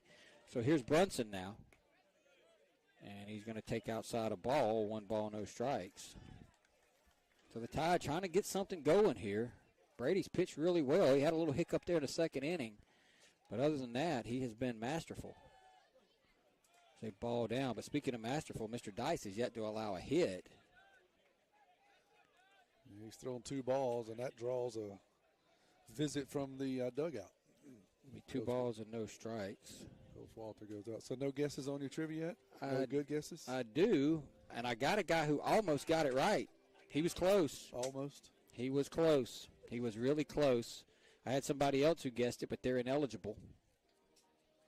You got to sit out 2 weeks. That's tough. Butter crunches, and you I let know. them go for 2 weeks. That's I know. tough. I know. But we got to be fair. We got to spread them out. We're also still looking for somebody to bring us some. Well, I got to admit, Corey Dorn brought some to me that day that we had the football banquet. Mm-hmm.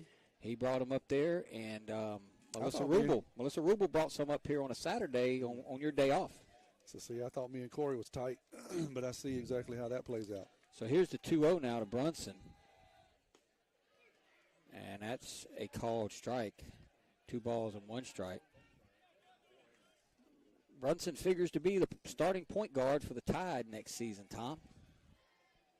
How many did they lose this year? Bunch. Yeah, we'll go through it here in a minute. We've talked about everything else, so let's talk about that. And he fouls that one back. 2 balls, 2 strikes. So they lose Josh Holmes. Yeah. They lose Tyron Warren, Jaheim Everett, Troy Carter. So those 4 guys, but that's a lot of the team. Lot of guys, yeah. That's a lot of the team. And had a magical run this year. Yeah. Just fell just a little bit short. 2-2 pitch, swinging a line drive, base hit by Brunson Stockstill. It's going to get down into left field line. Ben Bird will hit into third base. He'll be there safe. That will be a double off the bat of Brunson Stockstill. Wow. Got a pitch, got a breaking pitch. He got out in front of it, didn't hit it hard, just hit it over the head of Johnson at third base, and it falls neatly on the just inside the fair line, rolls down into the left field corner, and that'll be a stand-up double for Brunson. What a good job! And I thought he was going to be bunting, honestly, when he came up here. So we got to do something here. That'll bring up the birthday boy now, Tanner Busby. So that's the first hit of the game for Picayune. I got to guess. Is that the right answer? That is the right answer. Miss Balch, you need to text the right person, but you have the right answer. I'll tell you that. Oh, actually, and I got her husband did it too. Hold on. I'm looking at them. I got 3 or 4 people saying they got it. Yeah, but nope. I mean, I haven't gotten the right answer yet from somebody who's eligible in the right format. That's a ball up. Look, Kerry's a stickler for that. You got to put your name on there. It's got to be in the right format. Yep. Properly cased. Yeah, it's got to be spelled correctly. I mean, I hear you. This is serious. Swing and a miss by Busby. 1 ball, 2 strikes. And this is where you just got to scratch and claw and fight. You know, if you're Busby, just something here. Yeah, you just don't want to strike out here. Just put the ball. Look, they'll concede a run. They'll concede a run and move that runner over to third base on a ground ball. Swinging a ground ball to short, second base. Good job by Busby right there. Dice will throw Busby out, but that'll be an RBI ground out. That'll allow Brunson to move over to third. Now it's 3-1. And that's exactly what you wanted to do. You know, concede that run. They're going to give it to you. They're going to play back at second base. And we'll straighten out for a run at this point. So Brunson moves over to third base now. Yes, Jeremy Robertson, you did win last week, but we play 3 games a week. And Landon White swings and hits one to right field. Brunson Stockstill's going to go back. He's going to tag up and head to the – he's not going to be able to score. Now the ball's going to get away. They throw it away, and Brunson will score. And I'm going to tell you right now, Coach Nicholson's fixing to get on him because that was some terrible base running by Brunson. He took off, got caught halfway down the line, had to tag up. He wasn't going to be able to score, but luckily for Picayune, the throw coming in home was not a good throw, and there's an error on the right fielder, and it allows Brunson to score. Yeah, that's just a base running mistake by the sophomore. You're right. It was a pretty routine ball out to right field. He gets caught 3 or 4 steps off the bag, doesn't get back in time to tag up, but as you said, throws up the line and allows him to score. And Justin Stockstill shows bunt, fouls it off. So now it's 3-2 Blue Devils as the Tide have cut the lead down to 1 run as we play here in the bottom of the 5th. And that's what you got to do, Tim. You just got to scratch and fight. This guy's throwing 90 miles an hour with good breaking pitches. Swing and a miss by Justin. Speaking of one, there was a nasty one there. But you just got to scratch and fight. And when you do, when he makes a mistake and walks somebody, good job by the Tide of, doing the small stuff that sometimes we fail to do. Here's the 0-2. Swing and a miss. Boy, he got Justin on a couple of nasty breaking balls to end the inning. But Picayune does pick up a couple of runs. They do it on 1 hit. We will head to the top of the 6th. Pearl River Central 3, Picayune 2. You're listening to Maroon Tide Baseball. Are you or someone you know looking to take your education to the next level? Pearl River Community College can help. Whether you're looking for a true college experience or you want to jumpstart your career, Pearl River has you covered. PRCC strives to remain affordable and accessible to help you regardless of where you are on life's journey. With face-to-face, hybrid, and online courses, Pearl River meets you where you are. Visit prcc.edu/admissions or call 601-403-1000 to rise with the river. Are you or someone you know looking to take your education to the next level? Pearl River Community College can help. Whether you're looking for a true college experience or you want to jumpstart your career, Pearl River has you covered. PRCC strives to remain affordable and accessible to help you regardless of where you are on life's journey. With face-to-face, hybrid, and online courses, Pearl River meets you where you are. Visit prcc.edu/admissions or call 601-403-1000 to rise with the river. Tim Kraft, Tommy Upton as we go to the top of the 6th. Tommy, we have a winner.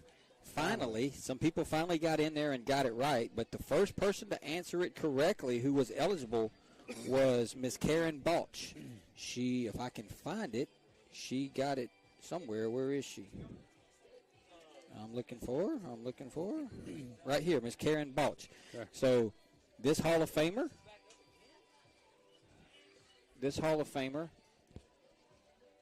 hold on one second. Is that we're back up to dice. They're having a conversation at the plate. So this Hall of Famer, known as the Dodger, was a captain of the Navy baseball team, and that would be one Mr. Roger Staubach. Chris Upton actually guessed, but he said Roger Staubach, Starback, and that is not correct. That's close. Roger Staubach, Stauback, or BACH, my bad. But he put Roger properly spelled. Yep, he put Roger Starback. Swinging a foul off the bat of Caleb Dice.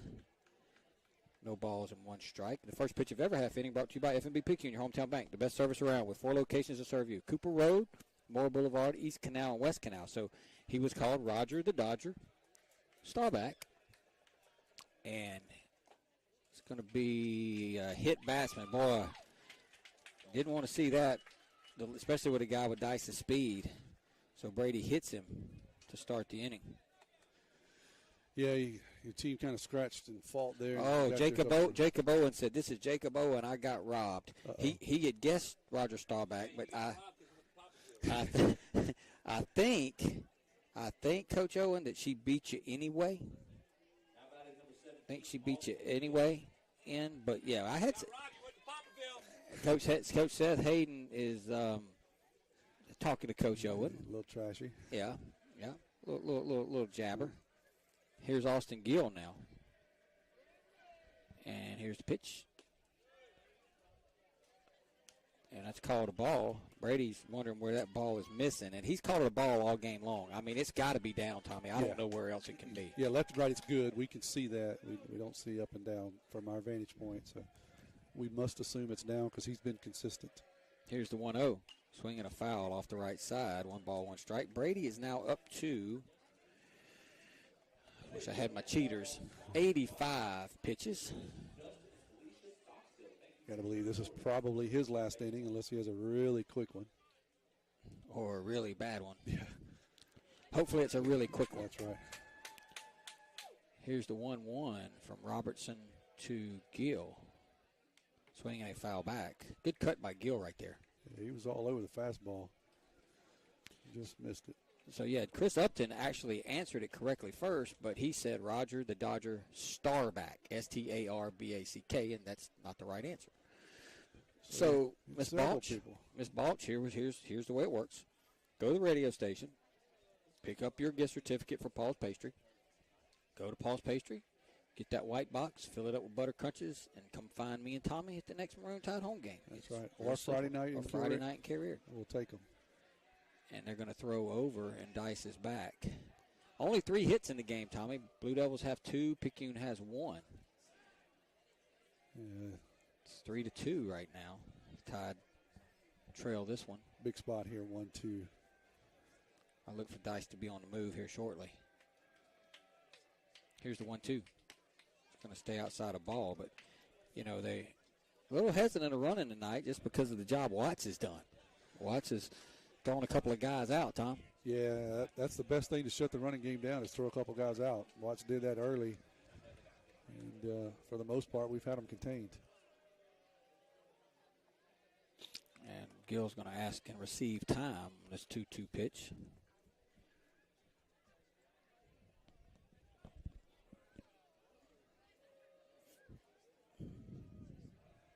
Here's a 2-2. Swinging a foul at the plate.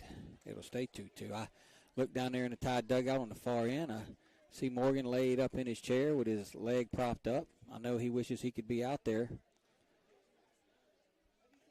Yep, I know he misses it, but it looks like he's recovering and healing well. Yep. He has 23 base hits on the season. The Dice brothers have 23 hits on the season. They lead the region in base hits, the 3 of them together.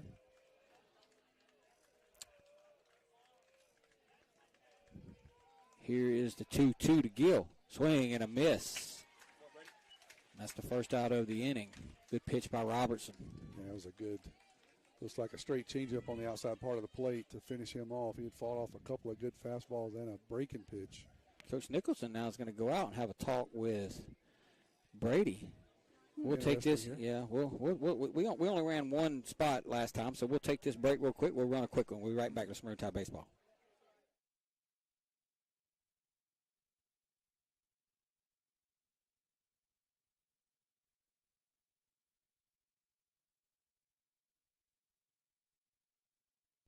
Our area is a great place to live with a quality of life that many would envy. People are friendly. It's a great place to raise a family. At FNB Picayune, we serve the credit needs of this area. The money to make the loans comes from your investments with us. In turn, we reinvest your money in the local economy to send kids to college, finance new businesses to create new jobs, build new homes, and much, much more. At FNB Picayune, your money is used to support our local needs. FNB Picayune, your hometown bank, member FDIC. The powwow at the mound is over between Coach Nicholson, Brady, and the infield. Coach Walther took the time to talk to Jacob Johnson a little bit, and play will resume here. Tommy, there's 1 out. Johnson's at the plate. Dice is over at first. I wouldn't be surprised if Johnson tried to lay one down right now. Cooper's playing way back at third. Now he's creeping in a little bit. Here's the pitch. Swing and a fly ball down the right field line, but it's going to go foul. That one right there could have been trouble, Tommy, if it would have fell inside that foul line. Yeah, long run for Brunson. He's playing off the line out in right field. Probably would have scored Dice from first. Now it's no balls and 1 strike. Tommy, Region 7, 5A, this is the way the games have been, all 5 games. It certainly has. They've been very competitive from top to bottom. We didn't expect anything less tonight. And Dice goes, and Tide's going to have him safe. Boy, Brady had him picked off, but Dice just beat the throw down. Yeah, that's all he did. Dice just put his head down and stole the base. That's what speed will do for you. Yeah, he got a good jump. You know, once Brady commits, he's got to throw over the first base. That's right. And so he makes the throw over, and Braxton, you know, got it down there as quick as he could and didn't make a bad throw. It's just Dice beat it. Give credit to Dice for the stolen base there. So now Johnson going to hit with an 0-1 count against Brady. Swinging a line drive out to right field. That's going to fall down in front of Brunson, and Brunson's going to throw it in, and they kind of thought they was going to have Jacob hung out, but not. Jacob didn't really get that ball good, Tommy. Just looped it out in no man's land out there, and that allows Dice to get to third base. Yeah, he did exactly what we talked about on the previous pitch. He hit one down there that was foul. That one he got to stay in fair territory. And as you said, didn't hit it hard, just kind of looped it over second baseman's head, but just enough to be successful. Now we got something first and third here. First and third. Let's see if they try to put on a play or if they try to squeeze this run home or do something to get that 2-run lead. I expect Johnson will be on the move. They'll be up to something here with a first and third situation. Here's Brady's pitch. Going to show bunt. Going to take down a ball. 1 ball, no strikes. Landon came up, looked at Dice over there at third, but Moreau had crashed down, so nobody was there. So that'll give Dice a pretty good lead at third with nobody holding him on. Let me tell you what I would do if I was Picayune after this pitch. I'm unconventional. Here's the 1-0, and they're going to throw over. If I was Picayune and you know he's bunting, he's squaring a bunt, I would just have my left fielder start creeping in right now. And whenever he squares the bunt and all the commotion starts, have your left fielder cover third base. And Dice would be halfway down the line thinking nobody was at the bag, and I think Landon could throw him out. Now, if he swings away and pulls it to left, you're in trouble, but I would take my chances. There's a called strike. 1 ball, 1 strike as he showed bunt again. But you see what I'm saying? Yeah. Dice is a third or better of the way down the line because he knows Moreau's crashing, so nobody's at third. Kyler's having to cover second, but Johnson took second on that play. Yeah, that was just a straight steal there. I didn't even see that. So now it'll be a little different. The Tide's going to bring the infield in now. So do they try to bunt here now, or they just try to find a hole in the infield? Looks like they're going to swing away, 1-1. Swinging a ground ball, and it's going to get through the right side, and that's going to score a pair of runs. Nope. Yeah, it's going to score a pair of runs, and Gardner will get the second on the throw. So Picayune brought the infield in. Good job by Gardner to hit it through the drawn-in infield, Tommy, but I think the placement of that ball probably would have been a base hit anyway. It's tough. You know, the statistics say that you bring the infield in there, but that's one of the reasons I hate to do that is because, you know, that ball, Jamie maybe could have got there. He'd have had he'd have scored 1 run probably, but definitely would have allowed Jamie to knock it down at least and keep the second run from scoring. But so the leadoff hit by pitch comes back to haunt the Tide now as they trail 5-2. And there is a called strike, and they got the runner hung up now between second and third. See what happens here if we can execute the rundown. As Brady's chasing him back to Tide, and Jamie will tag him out, and that will be the second out of the inning. Coach Walter, he is upset with his batter here, Schlottman. Tommy, talk. I'm gonna try to figure out how to score that. Yeah. Yeah. So that missed the bunt, and Landon does a good job throwing behind the runner at second. Kind of got off him, got him picked off the base, but he really just threw it to Kyler. Kyler wasn't even on the base; he was kind of behind the runner. So Landon one-hopped it to him, and when he did that, that caused the runner to have to get into a pickle, and he goes back and forth 2 or 3 times. Brady ends up making the final throw into second and completing the pickle. So I'll tell you how it went here in just a minute. I think the pitch was there was a pitch, right? Yeah, it was a ball. Oh, he called that a strike. Yeah. That's right. He tried to bunt it. All right. Swinging a ground ball. That's going to be a tough play by Kyler. He fields it deep in the hole. Throws it over, but not in time. But good job by Landon Watts backing up that throw. I'm going to give an infield single right there, Tommy. That's just a tough play. Yeah, no, I don't think there's anything Kyler could have done, even if he would have made a clean throw. So on the rundown, it goes from 2 to 6 to 5 to 4 to 6 to 1 to 4. Yeah, 6 the second time. So it was 2, 6, 5, 6, 1, 4. Gotcha. Yep. 2, 6, 5, 6, 1, 4. If you're scoring at home. That's right. And if you are, you're weird and sadistic. No, well, some people like to. Some people like to. You never know.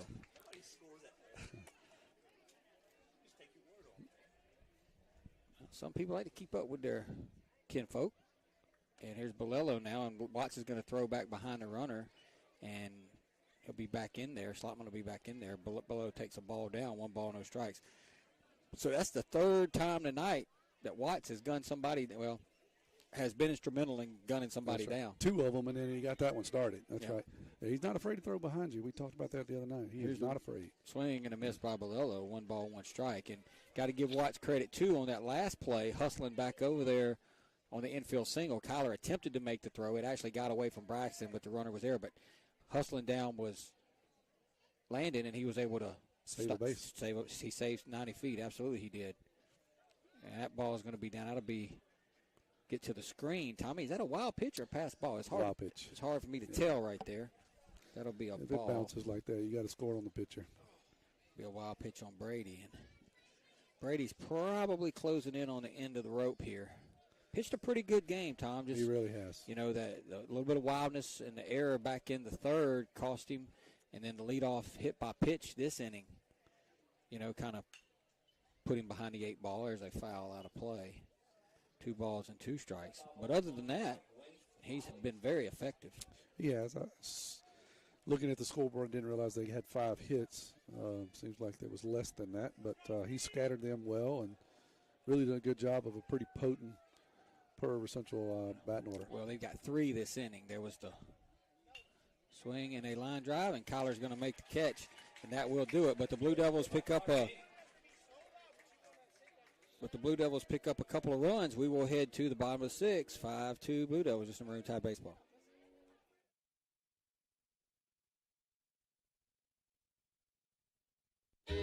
You can say goodbye to the guesswork. We make it easy as 1, 2, 3.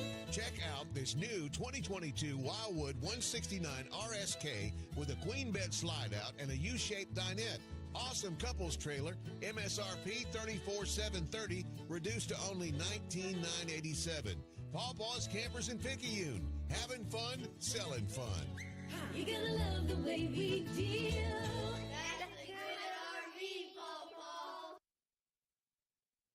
Fight back against Parkinson's with Dodd Therapy Center. Dr. Jameson Dodd is certified in LSVT BIG, a specialized treatment program for Parkinson's disease and other neurological disorders. Improvements from LSVT BIG include faster walking with bigger steps, improved balance, and reduced risk for falling. If you or a loved one suffers from Parkinson's or other neurological disorders, it is time to fight back with Dodd Therapy Center. Give Dodd Therapy Center a call today at 769-242-2636 or visit Dodd Therapy Center at 405 Memorial Boulevard in Picayune. Parker Hilton leads off the bottom of the 6th for the Tide. Tommy, in the first pitch of every half inning is brought to you by FNB Picayune, your hometown bank. Come by the main branch and see Sheila Cooper or Linda Penton, hometown community spirit, hometown community pride. I actually saw Sheila Penton today. That's a ball to Parker Hilton.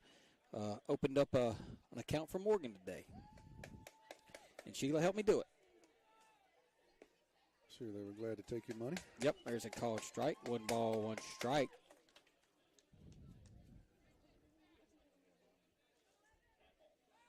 Here's the 1-1. Swinging a foul. Up against the Tide dugout there. It'll be 1 ball and 2 strikes. Beautiful night. It has been. Going to be outside a ball, 2 balls and 2 strikes. How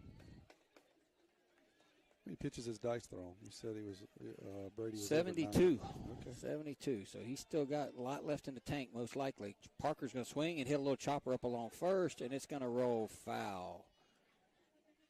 At first, I thought, I hope that thing stays fair because it could be trouble, but it kept traveling down first baseline, so probably better off it rolled foul because they were going to be able to step on the bag before Parker made his way to first base. Yeah, it was going to be a calamity there if it stayed fair. They were all three meeting at the ball right in front of the bag at the same time. Here's 2-2. That's going to be outside a ball. 3 balls at 2 strikes. It was a close 2-2 pitch to take. It was. It absolutely was. Here's a 3-2 to Hilton, and that's going to be down a ball. So that'll be a leadoff walk. And the last inning, Brady got a leadoff walk. It led to 2 runs for Picayune. So let's see if we can get something going here as we flip the lineup over again back to Jamie. And that's what you have to do against good pitchers and good defensive teams is you just got to scratch and fight when you get the opportunity. See what the Maroon Tide here can do. As you said, they flipped it over back at the top of Jamie. That's a good-looking pitch. No balls, 1 strike. You said, you didn't realize they had 5 hits off of Brady, but they got 3 in that last inning. You had the hit out in the right field by Johnson, and then the hit through the drawn-in infield and then the infield single. So it's not like they were tattooing the ball, right. But a hit's a hit. It looks like That's a line drive in the scorebook, No, they definitely got them when they needed them. So hats off to the Blue Devils tonight. 1 ball, 1 strike from Dice to Jamie. Swing and a chopper towards second base. Chapo's going to field it. That's a pretty good play by Chapo right there as Jamie grounds out to second. Hilton will move up to second base on the play. I thought for a minute that Bolello might get caught in no man's land, but good job by him of realizing that he needed to get back. Yeah, that was one of those tweeners there that the first baseman can get caught in no man's land, but he was able to see that his second baseman was going to make the play, get back over to first. Turns into a routine fielder's choice, but it does move the runner over to second. So that'll bring up Moreau now. He is 0 for 2. Swinging a foul. Tide just have the 1 hit. The double off the bat of Brunson Stockstill back in the 5th. We've hit a couple of balls. Cooper hit one pretty well back in the 4th, I believe. Yep. Just kept traveling. Just hit it to the biggest part of the ballpark. That's right.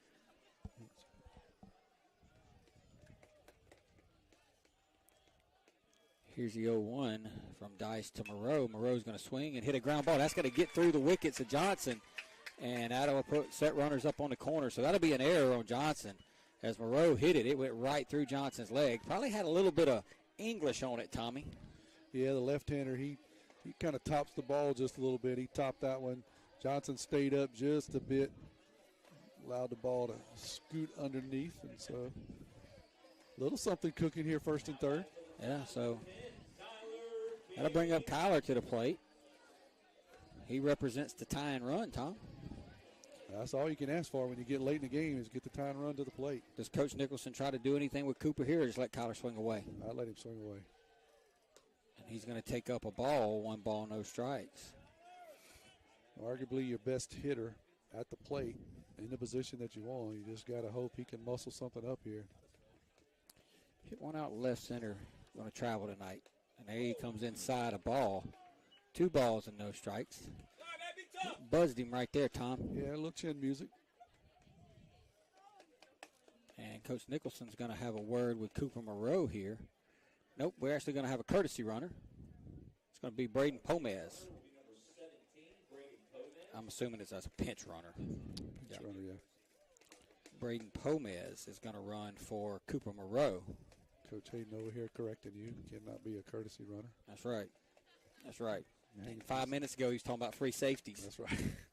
Can't keep the count right, but now he's schooling us on the finer points. Let me tell you about this dude. This is the hardest working man in Provo County. I've almost determined. He's on spring break, but he spent the last 48 hours working at the fire department because he does part-time at the Picayune Fire Department. Okay. Now he's here tonight working, doing this. So big money. You know what he told me? He said, when I'm working, I ain't spending no money. There you go. That's going to be a called strike, 2 balls, 1 strike. And he said, and when I'm off working like that, he said, Ashley don't go nowhere to do nothing, so she ain't spending no money either. So it's all good. So he's making out like a bandit. Here's a 2-1 to Kyler. Swinging a line drive, base hit into right field. One run will score. Bird's going to be out at second base. Pomez is going to be out at second base. As Pomez got caught in no man's land, he didn't know whether to come to third or stop at second. And we have another runner who is cut down in a big spot right there, Tommy. Yeah, I mean, that's a huge out for Plover Central. It was. That was a nice hit by Kyler. He line drives out into right field, scores the runner from second. Pomez makes a huge turn at third base and then figures that he needs to slam on the brakes, but unfortunately the second baseman is standing there holding the ball. He flips it over to the shortstop, and that's an easy out for the Blue Devils.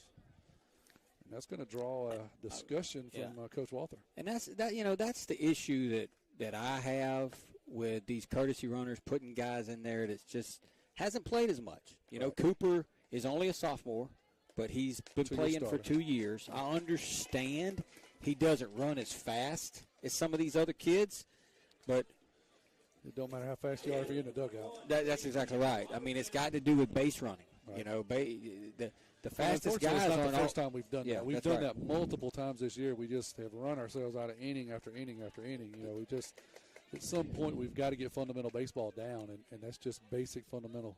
You know, the fastest, just because he's fast doesn't mean that he's going to get to third before your other guy will. But in any event, we don't know exactly what happened there, but in any event, Pomez was out. We got a pretty good understanding.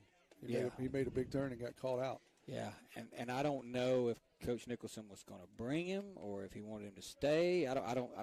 We don't know that. No, we don't know what happened. But what we do know is there's 2 outs, and Brady Robertson's up with Kyler at first now. And he's going to take a called strike on the outside corner. And Brady didn't like it. Coach Hayden for sure didn't like it.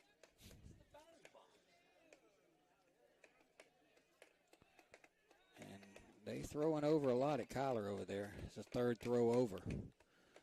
Kyler smoked that ball. He hit it so hard, I thought Bolello was going to I thought he was going to be right at Bolello. I thought they might have a chance to double us up, but it got into right field. Yeah, he hit it hard and one hop the right fielder out there. And Brady had a good swing there, but now he's down in the count. No balls and 2 strikes. And this is a spot in the game, spot in order where really not having Morgan hurts you because he would be hitting probably right behind Kyler or right in front of Kyler in this spot in any event. You know, he would be in the middle of this somewhere. That's right. Somewhere. Yeah, we'll definitely miss him all year long, not just this spot. We'll miss that bat and the glove. But Brady does lead the team in home runs, so he gets a hold of one here. He can tie this game. Here's the 0-2. And they're going to call strike 3. Brady not buying it. But that'll do it. We will head to the top of the 7th. Tide trail 5-3. Listen to Maroon Tide Baseball.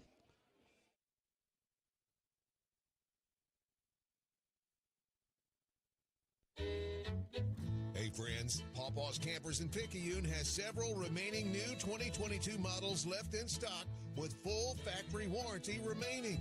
Check out this new 2022 Rockwood 2514S. MSRP $49,797, reduced to only $29,987. Don't wait long, it'll soon be gone.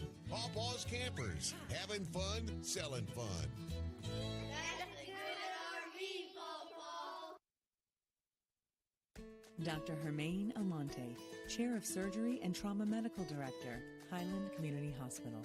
Over the last 10 years, the Highland Surgery Department have grown exponentially. We have been able to add multiple services to our surgery department, which includes urology, general surgery, advanced laparoscopic surgery, ENT, as well as ophthalmology. Highland Community Hospital, here when you need us most. For more information, go to highlandch.com. We head to the 7th. Tide have a new pitcher, Cooper Moreau, going to take over for Brady Robertson. Brady will move over to first base, and Braxton Carter is going to slide from first over to third base. We'll close the book on Brady. Tommy, he went 6 innings, threw 100 total pitches, 62 strikes. He gave up 5 hits, 3 earned runs, walked 3, struck out 5, and hit 1. So you know, in a high school baseball game, you go 6 innings, give up 3 earned runs. That's pretty good outing. No, not a bad outing at all, really, from him. Just the Blue Devils were able to do what they needed to do. They certainly didn't pound the baseball. A few hits, they scattered them out, but they were very productive in their hits. When they got people on and needed to drive them in, they were able to do it. There'll be a pinch hitter now. It'll be J.J. Morale. And he will take a ball up, 1 ball, no strikes. And the first pitch of every half inning brought to you by FNB Picayune, your hometown bank. Come by the main bank and see one of our friendly loan officers, Keith Robertson, Colin Thompson, Judy Lowry, Audrey Spears, David Levy, Christina Ladner, or Amy Kirkland swinging a foul back. Hometown community spirit, hometown community pride. Member FDIC. And I'll remind everybody tonight's sponsor of the game, Melissa Rubel at Planet Home Lending. If you're looking to purchase or refinance a home, call Melissa Rubel at Planet Home Lending. Melissa Rubel, she'll get you home. Here's the 1-1 from Moreau, and that'll be down a ball, 2 balls and 1 strike. And the benefit of Picayune not playing on Saturday is Moreau has a fresh arm, Tom. And not have to play this Saturday. They don't have to worry about saving him, so he comes in and gets a little work here in relief. And that's going to be outside a ball, 3 balls, 1 strike. But just a little bit of work. We don't need a lot of work here. The 2 innings that the Blue Devils have scored runs in the 2nd and the 6th, they have both began with either a walk or a hit batter. Swing and a miss, 3 balls, 2 strikes. And the reason I'm saying that is there's 3 balls on the leadoff guy here in the 7th, and we got to keep them where they is. That's exactly right, if we're going to have any chance. And Cooper's going to walk the leadoff guy, and that'll put the leadoff man on. And this is where we've had trouble tonight. It is, and I saw Coach Walther walk down thinking he was going to put on a play, but looks like he's just given some directions to. They're going to have a runner. Looks like they're going to have a runner. And he's going to call in a pinch runner. It'll be Riley Wilson here. Wilson, who Riley hit for, will come back into the game, and he will run now. We're back at the top. Is that what this is? So we're back at the top now. Tide have been out hit 5-2, trailing the score 5-3. According to my count, Picayune has committed 3 errors. Provo Central committed 1, and there's a ball upstairs. 1 ball, no strikes. And Kyler's going to have a word with Cooper. And the summary of it was quit, throw strikes. Yeah, calm down a little bit. Let him put it in play. Dice was showing bunt. I'm not convinced he was going to bunt. I think Dice is taken. I think he's going to show bunt and take here. I mean, he just threw a leadoff walk, and he's threw the first pitch to right of the strike zone here, so I don't think he's going to be swinging the bat here or bunting. And he pulls back, and it's another ball. And that pitch was way outside, 2 balls and no strikes. So Moreau going to have to collect himself a little bit here, Tom. Yeah, you got a tight ball game. You've been scratching and clawing and fighting. Both teams have. The last thing you want to do is walk a couple guys and let them blow it open here in the 7th. Another ball up, so it'll be 3-0 now. Cooper hadn't been close, honestly. No, he hasn't. hasn't. 2 batters. I don't know if he needs to make an adjustment here. All 3 of those pitches were high and outside, Tom. Right. To the lefty, Dice. Get a new ball. Kyler's going to have a word with him. Change something up. So we in the home stretch of school. Spring breaks this week, and when they go back, I think they only got like 6 weeks or so left, and it's about over, man. You know, it's just it's just crazy how quickly it's gone by. Just like baseball season, we're 3/4 of the way through the district games. And he missing the exact same spot. So Moreau has thrown 9 pitches. 8 of them have been wide of the strike zone. And now Chris Hart's going to come up in an obvious bunting situation. Is Coach Witten going to go out and have a conversation with his right-hander? I think you have to make a change here personally. Cooper hadn't been close. Sometimes you just don't have it, and that's okay. But the last thing you want to do is this one just to blow open. Coach Nicholson is making a slow stroll to the mound.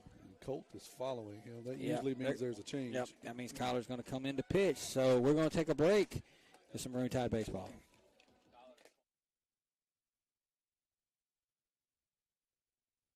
Craving a breakfast toaster or French toast sticks? Make it a meal and step up your breakfast with tots and a cold beverage. Sonic Drive-In has the perfect portable breakfast, and it's the perfect way to start your day. And at Sonic Drive-In in Picayune, you can stop by anytime because breakfast is served all day. Sonic Drive-In of Picayune on Highway 11 just north of Highway 43 North. Start your day Sonic style with happy eating at its best. That's what you get at Sonic Drive-In of Picayune. Destination delicious.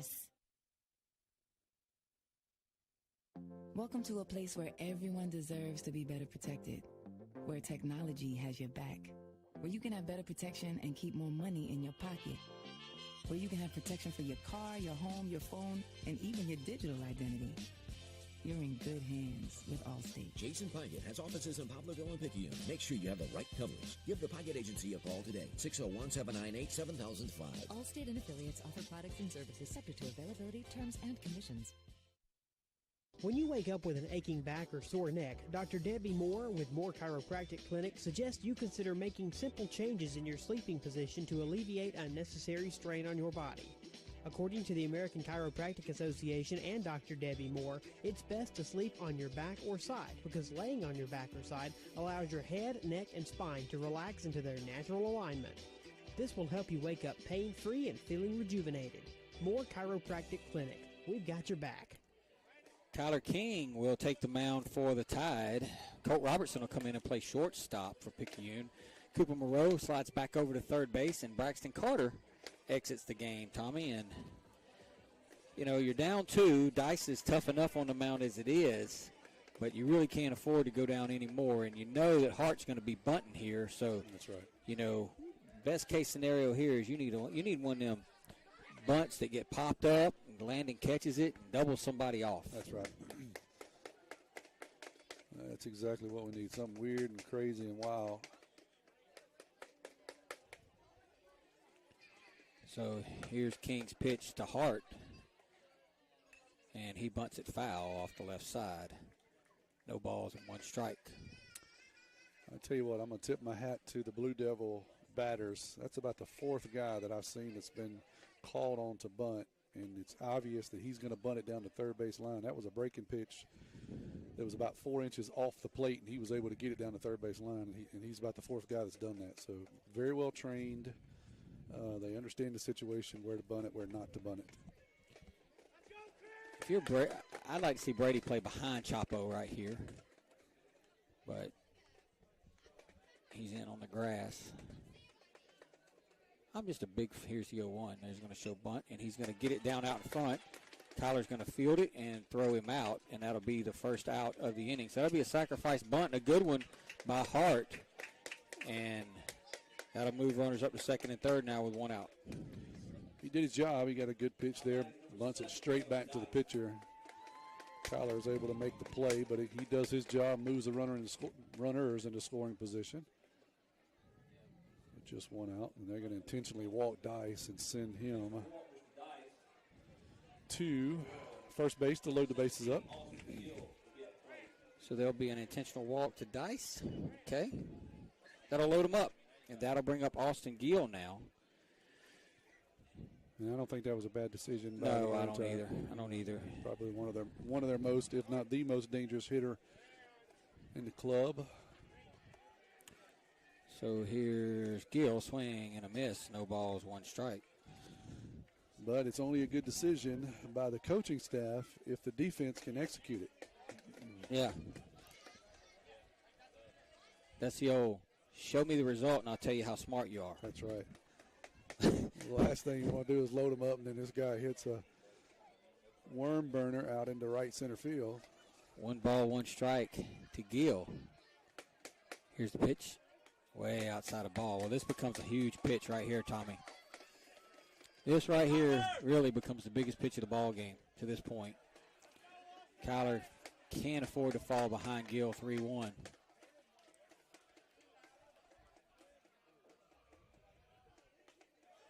Called strike.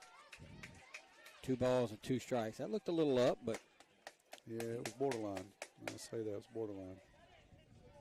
At this point, we'll take it, though. You're right. We don't want to go 3-1. So here's the 2-2. And that's going to get away from Watts, and a run is going to score.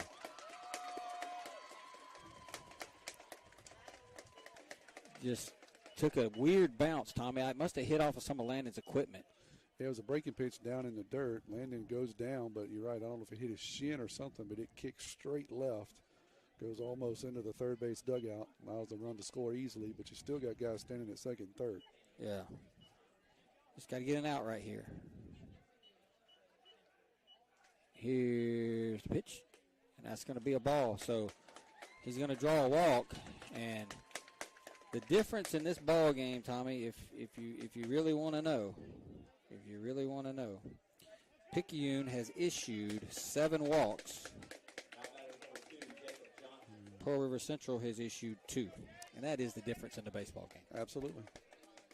So the bases are loaded now for Johnson, and it's 6-3, and still only 1 out. Here's the pitch. Swing and a foul back. No balls, 1 strike.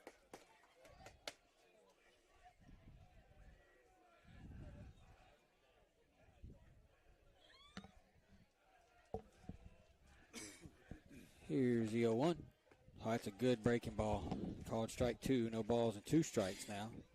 As I'm going to start calling Tommy Doc, as in Doc Holliday, because I think he's got tuberculosis. Man, I tell you what, I can't get over this, whatever it is, big toe fungus. Swing and a foul by Johnson. I don't know how he got a piece of that, but he did. I don't either. He had his right foot going straight back, and his left foot looked like it was off the ground, but he was able to swat it enough. So it's 0-2 now.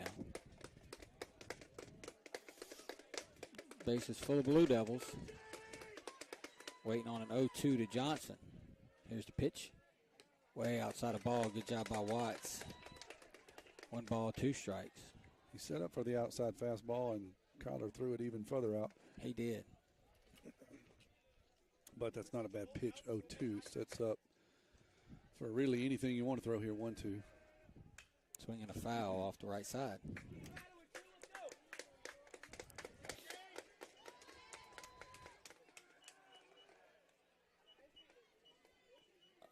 Tommy, you enjoying the spring break? Is Beth on spring break this week, too? She is on spring break. She is. Her and Tyler are having the weeks of their lives. It's just another week for me. Just going to work. Here's the 1-2. Swinging a foul. When I was at your house last, you had a remodeling crew in there like they were knocking down walls or putting up walls or something. How's that working out? My house has been a wreck for about 6-7 weeks now, but we're nearing the end. We started to clean up sheetrock dust this week, so a little bit of paint, a little bit of flooring, and some outside siding, and I think we're done. It's been a disaster, though, for a while. I'm glad to get it back in order. Here is the 1-2 to Johnson. Called strike 3, and Johnson knew it. Yeah. That was a quality pitch by Kyler. And, Johnson didn't do, a lot of those guys will kind of flex back or look back at the umpire. When Landon caught that ball, Johnson just started walking toward first base. He was like, hey, bro, that's a good pitch. That's right. I fought you, and I fouled off some good pitches, but you got me there. That was a heck of a slider on the outside part of the plate, and you're right. Sometimes you tip your hat and say, good job, dude. I'll get you next time. Got to bring up Wesley Gardner now.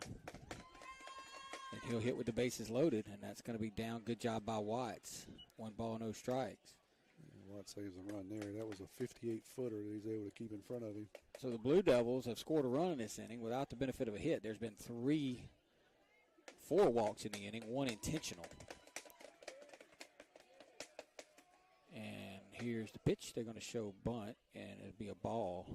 And that play right there would have been where my left fielder covering third base. They would have had Chapo by a mile. Yeah, he was halfway down the line, but Cooper had to sneak in. So Watts wanted to throw it. He come up ready, but there was nobody there, and I don't think Coach Walter would have caught it. No. And they're going to try to make something happen. Now they got Chapo in a rundown, and they're going to get him out. So they're going to get Chapo out. Coach Walter is in his face, letting him have it. Not sure what the call was there, but they've lost about 4 guys on the bases, so we can't really complain too much about us. Coach Walter let him have it for a minute. Now he's got his arm around him. Yeah, so that's right. In any event, tear him down and build him up. Yeah, we'll go to the bottom of the 7th. Tide need 3. 6-3 Blue Devils, just a Maroon Tide baseball.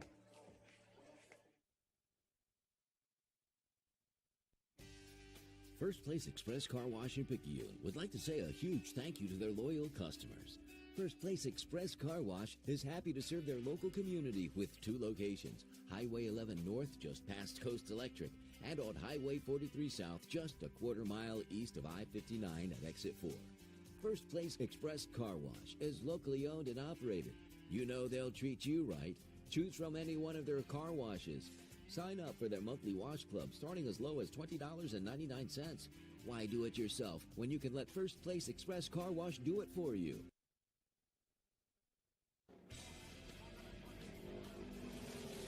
Pit Lane Oil Change in Picayune is your personal pit crew. When you need an oil change, take it to the professionals who will make sure your oil change is done right with quality oils from Pennzoil, Castrol, Mobil 1, and Rotella by Shell. At Pit Lane Oil Change, it's not just an oil change. We inspect under the hood to make sure all your fluid levels are where they should be, and those belts are in good working order. Our Pit Lane crew ensures those air filters are not clogged up and hurting your engine's performance.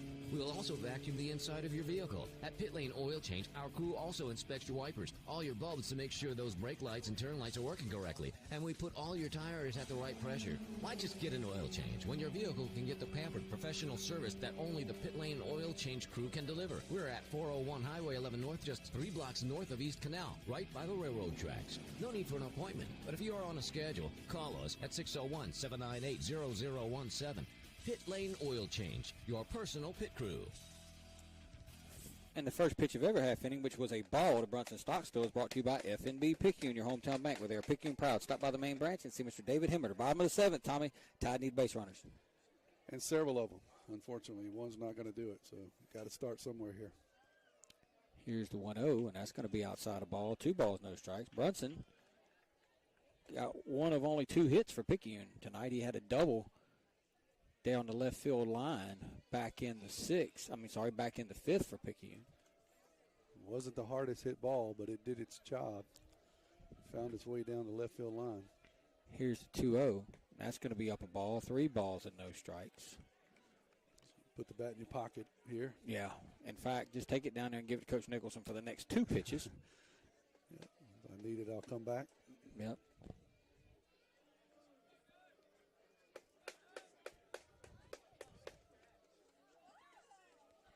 Three balls, no strikes. Here's the pitch.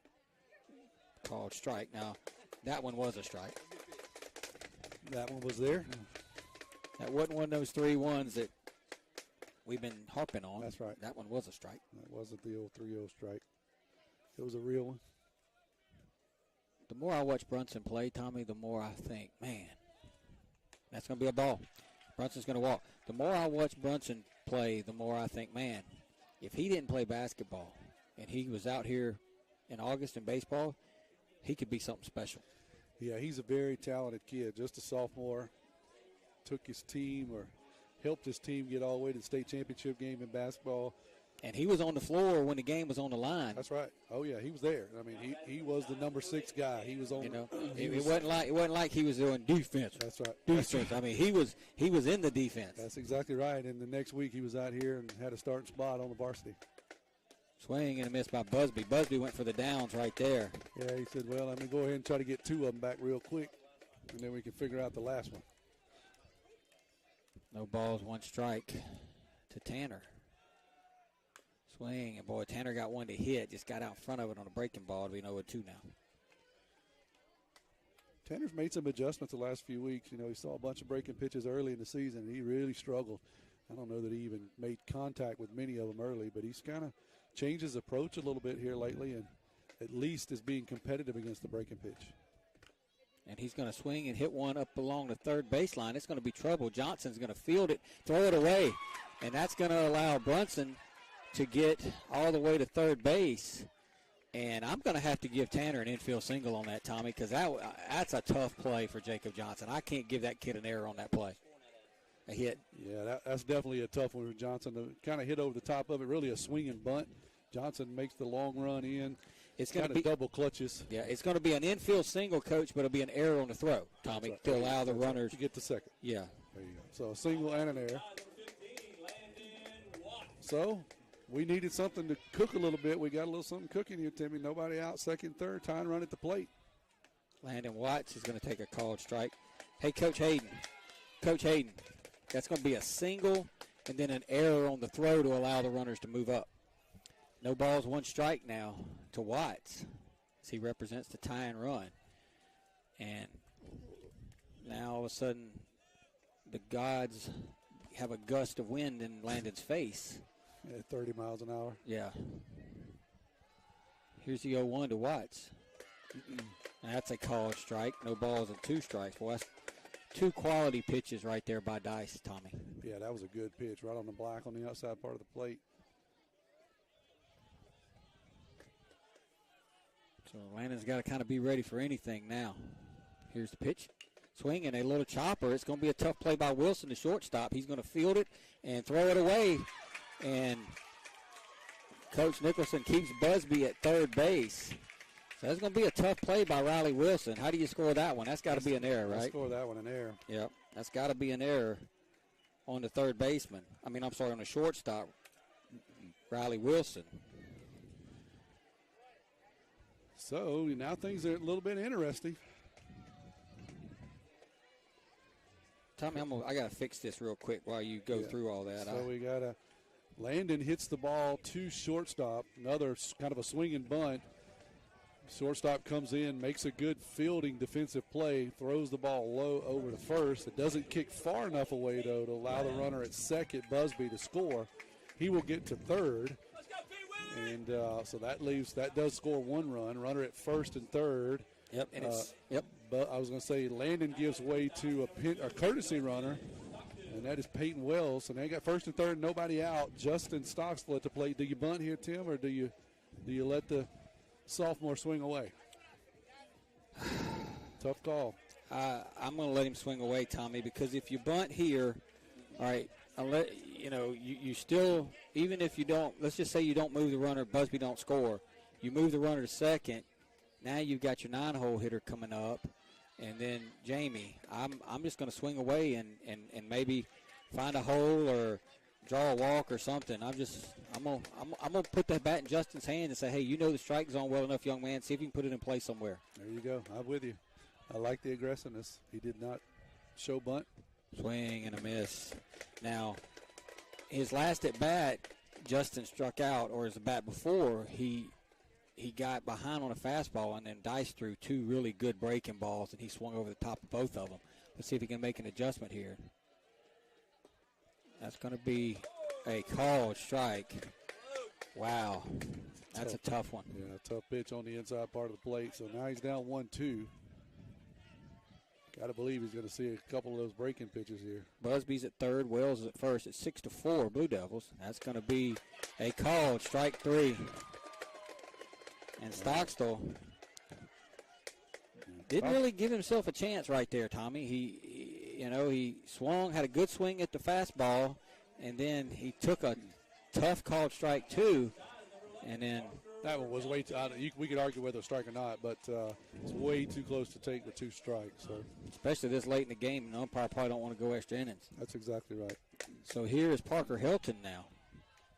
Parker's officially 0 for 1, and he's going to take a strike. All of a sudden, Dice can't throw anything but strikes. Yeah, he's found a second win there. Where's he in pitch count? He's got to be in the 90s. 103. Wow.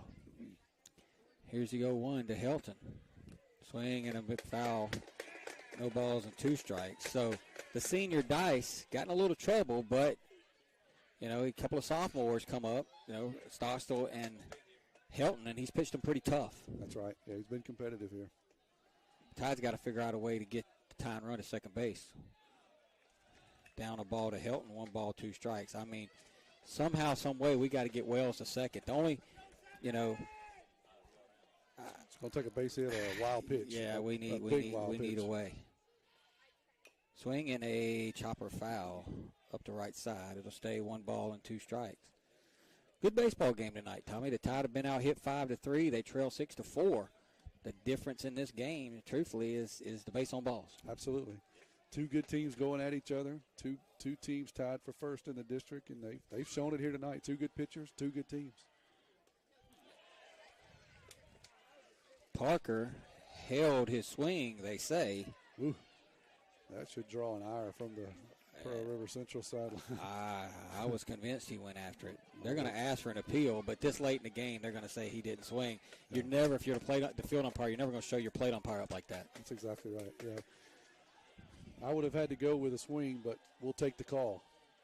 And that's going to run inside on Parker, so now it'll be 3 balls and 2 strikes. So here's the question. Do you start Wells here, 3-2 with 1 out, risk to strike him out, throw him out, double play here? I do not, if I'm calling the plays here. Swinging a foul. 109 pitches by Dice.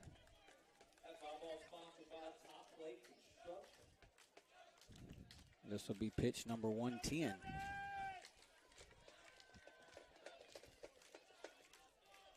Here's the 3-2 to Parker, and that's way upstairs the ball. So the Tide will have the bases loaded here with 1 out in the 7th, and that's probably going to be the end of the road, I would think, for Caleb Dice. He's thrown 110 pitches, Tom. And, he looks at the dugout like, are you coming? And nobody is coming. So, yeah, I'm a little interesting, too. He's pitched a heck of a ball game, the kid. He has. So, no matter what happens from here on Looking out. at Coach Walter, and he's not making the trip. Yeah. He's not making the trip. So here's Lumpkin now. Bases full of Tidesman. And Jamie's due. He hasn't really had a hit. He hadn't got a hit since he came back in the lineup a couple games ago. Swing and a miss, and he was going for the downs right there. Yeah. No balls and 1 strike. Let's go ahead and wind it up right here.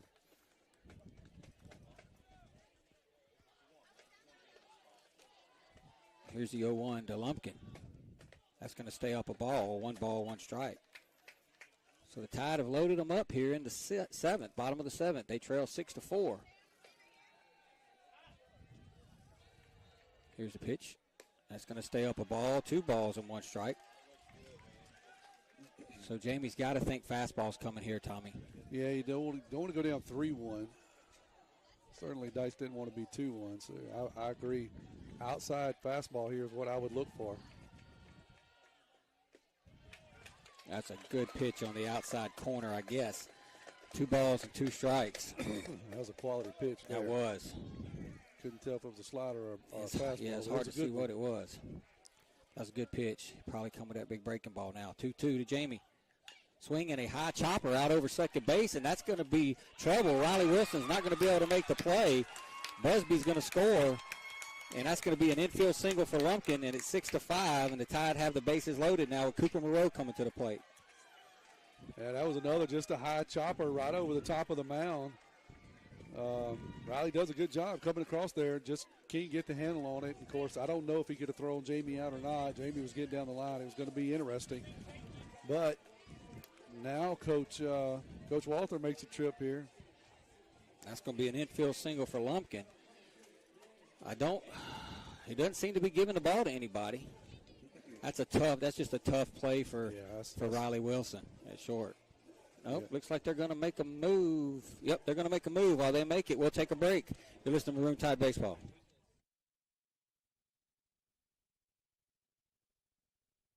Pearl River Community College has been providing a quality education to the people of South Mississippi and beyond for the past 110 years. If you or a family member is an alumnus of this great institution, we invite you to support future PRCC students through the PRCC Foundation Scholarship Program. Honor or memorialize a loved one or identify your support for the college by creating a scholarship through the PRCC Foundation with your tax-deductible financial gift. Call Delana Harris with the PRCC Foundation office at 601-403-1191 and make a financial investment in a young person's future at Pearl River Community College.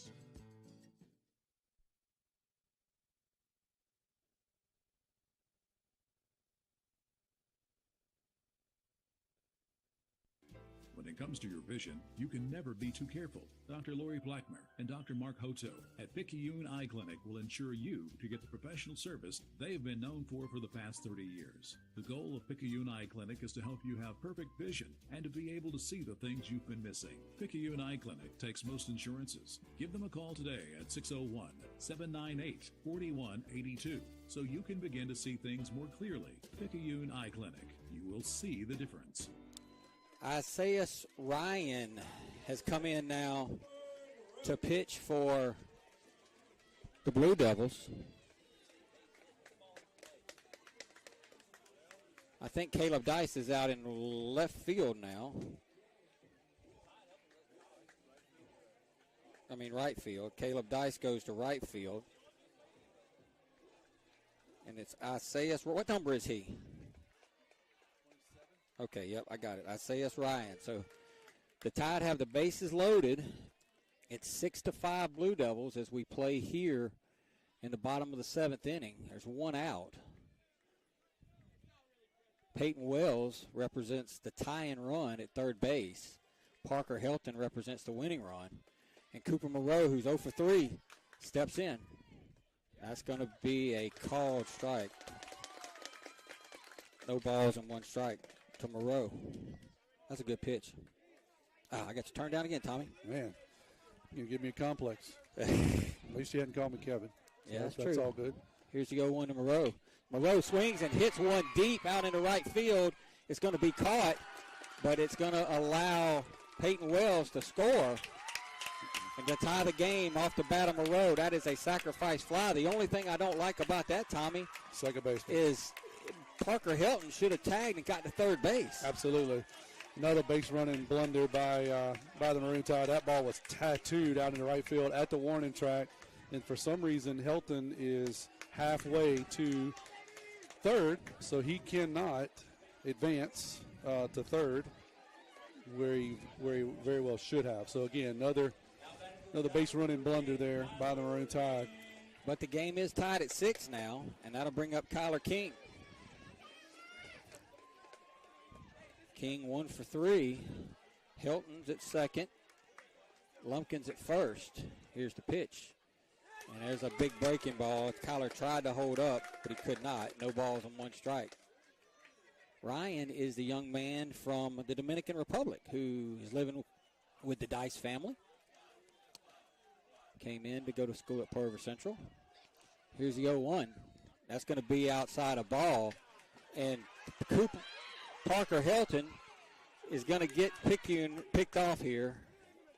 Jamie was down to second base, and we're just waiting on him to get Jamie out. Now they're going to run Parker down. And sooner or later they're going to get him. And when they do, the inning will be over.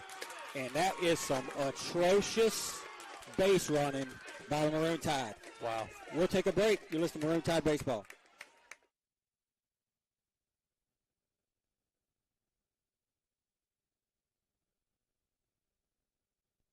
Get back in the game with Dodd Therapy Center. Jamison Dodd, a former college athlete, has the specialties, understanding, and experience to get your athlete back in the game, including indoor turf, Hyvamat, blood flow restriction, trigger point dry needling, and much more. Dr. Dodd and Dodd Therapy Center also specialize in treating Parkinson's disease and other neurological disorders. Give Dodd Therapy Center a call at 769-242-2636 or visit us at 405 Memorial Boulevard in Picayune and get back in the game.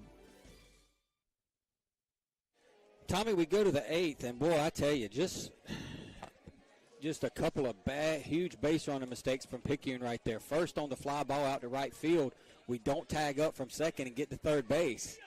And on that pass ball right there, we probably score the winning run if we do.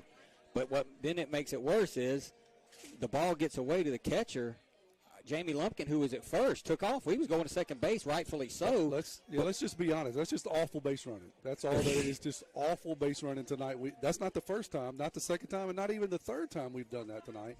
We have got to be better at running the bases. That's just multiple chances tonight where we've just run ourselves out of the inning, possibly run ourselves out of the ball game. We had the team on the ropes where we wanted them, our best hitter at the plate, and we run ourselves out of the inning again. That's not the first time, the second time, or the third time tonight. Not even talking about the season.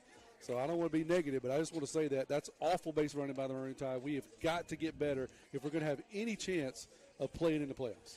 We just got to be better. I mean, all I can figure is Parker didn't see the ball go the backstop. Like I don't know. I just don't know. But in any event.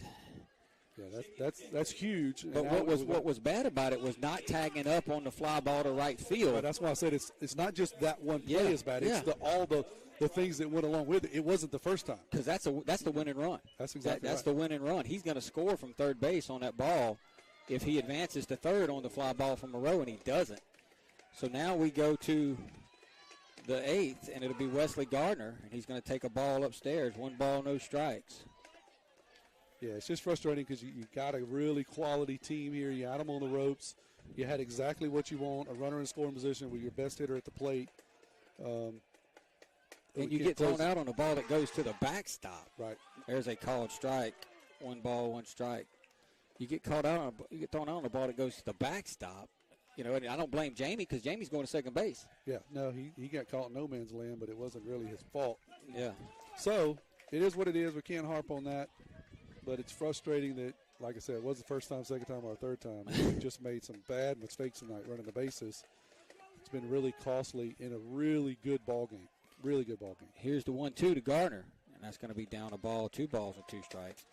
The one thing you don't want to do here is walk the leadoff guy. They're at 6, 7, and 8 in their lineup. So you want to go ahead and try to get back in the dugout as quickly as possible. Here's the 2-2. Swinging a foul back.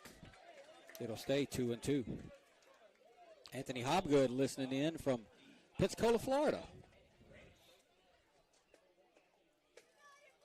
Boy, that ball Cooper hit, Anthony. I thought it was going to get over Caleb's head out there in right field. Certainly did too. Here's the 2-2. Swing and a miss. And that'll be the first out of the inning as Gardner strikes out. And that'll bring up Schlottman. Nope, they're going to have Isaias is going to hit here. So he comes in to take Schlottman's place, I guess. So now he has to swing the bat. So they're going to find him. Hopefully he's not a secret weapon. And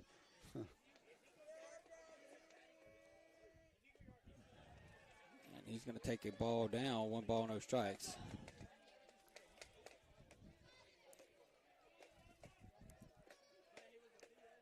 Here's the 1-0. Swing and a foul back. Pretty good cut right there. He was all over that one, I guarantee you. He does not swing the bat like a pitcher. Nope. 1 ball, 1 strike. He's saying, hey, I don't get a lot of these chances. I'm going to take advantage of it. Here's the 1-1. That's a good breaking ball called strike 2. 1 ball, 2 strikes. And he says, why you want to do me like that, Kyler? I don't get to see many of them. You just throw me a nasty breaking pitch that breaks 18 inches. Here's Kyler's 1-2 to Ryan. Swing and a ground ball towards Jamie. Jamie's going to get it, throw it over to first. Good job by Jamie. That wasn't an easy ball right there, Tommy. No, he tattooed that pitch out to Jamie at second base. Jamie hops it, throws the ball over to Brady to retire Mr. Ryan. 2 down now, and that'll bring up Bolello.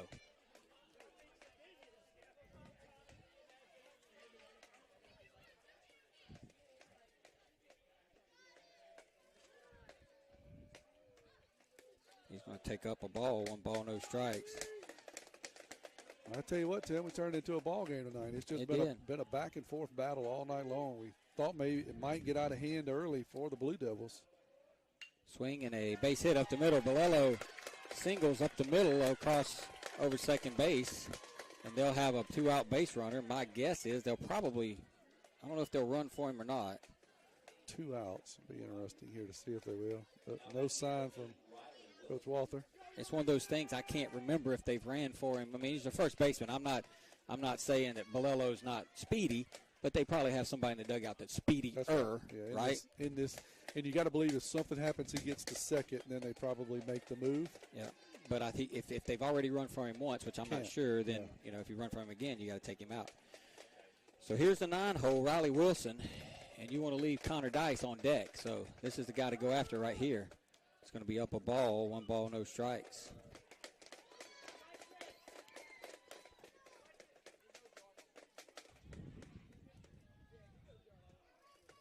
Crowd still very much into the ball game here tonight.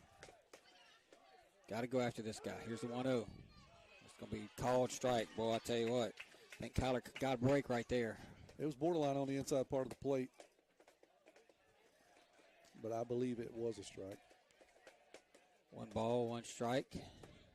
King comes set. Swing and a miss. 1 ball and 2 strikes now. Yeah, I'd go right at him here, Tim. 1-2. Outside fastball, just light him up. Yeah, I wouldn't speed up his bat with any type of off-speed stuff right here where he can just bloop something in. I'd go right at him. Swing and a miss. And that'll do it for the Blue Devils. No run, 1 hit, no errors. They're going to leave a man. We're going to go to the bottom of the 8th. We're still tied at 6. You're listening to Maroon Tide Baseball.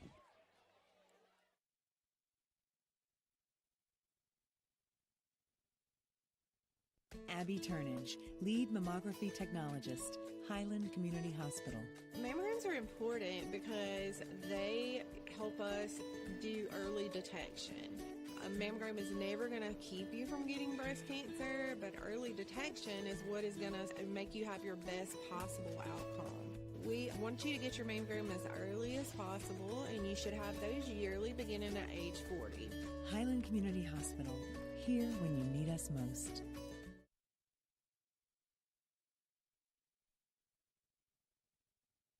Sonic Drive-In at Picayune introduces the latest local favorite. The Alaskan pollock fish fillet is fried in a crispy panko breading. It's topped with crisp lettuce, creamy tartar sauce, crinkle-cut pickles, and served up on a warm brioche bun. Sonic Drive-In's latest on-the-go comfort food is available now for a limited time only.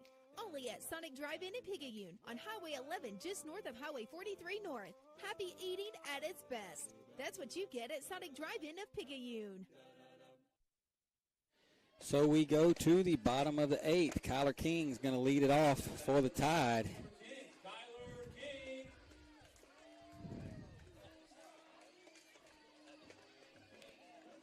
And let's see if Picayune can win this thing in 8, Tommy. Boy, I tell you, this. If they, we said earlier, if we didn't win tonight, the difference in the game was the walks. Here's the pitch to King. That's going to stay upstairs the ball. And the first pitch of every half inning brought to you by FMB Picayune, the place where all your banking needs. Susan Wilson and her staff are ready to service you at their North Picayune branch on Cooper Road. Here is the 1-0. That's going to go upstairs the ball, 2 balls and no strikes. But now, base running. Base running has been big on both sides tonight. That's exactly right. Carrier has ran themselves out of an inning or 2. And that's going to be way outside of ball. 3-0 to Kyler. And I told somebody one time, this is going to sound crazy, but when Morgan and him played T-ball, when we went and played T-ball All-Stars, and I told a guy who was had another team, I said, you're going to lose more games base running than anything at this level. Absolutely. And it's prevalent even here, base running. At most levels. I've coached a lot of teams. You've coached a lot of teams. I'll finish telling you after this pitch. It's going to be a ball inside to Kyler. Got a base runner. And Tide are going to have a leadoff base runner here. Coach Walters talking to his catcher, Tuminello. Where was that one? Yeah. Well, he's talking to the umpire, but he's doing it through the catcher. But just to finish my point, I've coached a lot of baseball. You have too. And I've won a lot of championships. A lot of people used to ask me, why in the world, especially with young kids, on the first and second day of practice, are you out here spending 3/4 of your practice on base running? It's because of stuff just like that. Yep. Because you have to teach kids how to run the bases. They don't just magically learn how to do it. And you have to reinforce it. Even at this level, you have to reinforce it. They forget. So here's Brady now. And that's a good pitch on the inside corner. No balls and 1 strike. We got to figure out a way to get Kyler to second base. Some kind of way here. We've got to figure out a way. Brady stands a chance to drive him in, but it's going to be hard to do from first. Boy, Brady takes another fastball. Ooh, both of them was right down the middle. I mean, that one especially. The first one was maybe on the inner half, but that one right there was right there. Now he's going to see that big breaking ball. Just got to hope maybe he'll throw it in the dirt here. Brady swings and hits a ball towards the gap in left center field, and that's going to go all the way to the wall. Kyler's going to round third. Kyler's going to come home with the winning run, and the Picayune Maroon Tide come all the way back off a walk-off double off the battle. Brady Robertson to beat Pearl River Central by the score of 7-6. He absolutely tattooed that ball, Tommy. He was just waiting to get down to count 2-0 so he could hop one off the outfield fence. He absolutely did. Well, let's take a quick break, Tommy. We'll come back. You got a lot of player of the game to talk about. We got a lot to do. You've been listening to Maroon Tide Baseball, WRJW. When your roommate borrows your car every day, it might be a blind spot. And if something bad happens to your expensive collection of anything, it could be a blind spot. Even having people over to jump around on your trampoline. Yep, it also might be a blind spot. Blind spots are all the surprising things that might need more coverage that you weren't aware of. Good thing Allstate agents can help you find those blind spots while watching out for your wallet. Agent Jason Pickett has offices in Poplarville and Picayune. The river is rising. Make sure you have the right coverage. Give the Pickett Agency a call today, 601-798-7005. Subject to terms, conditions, and availability.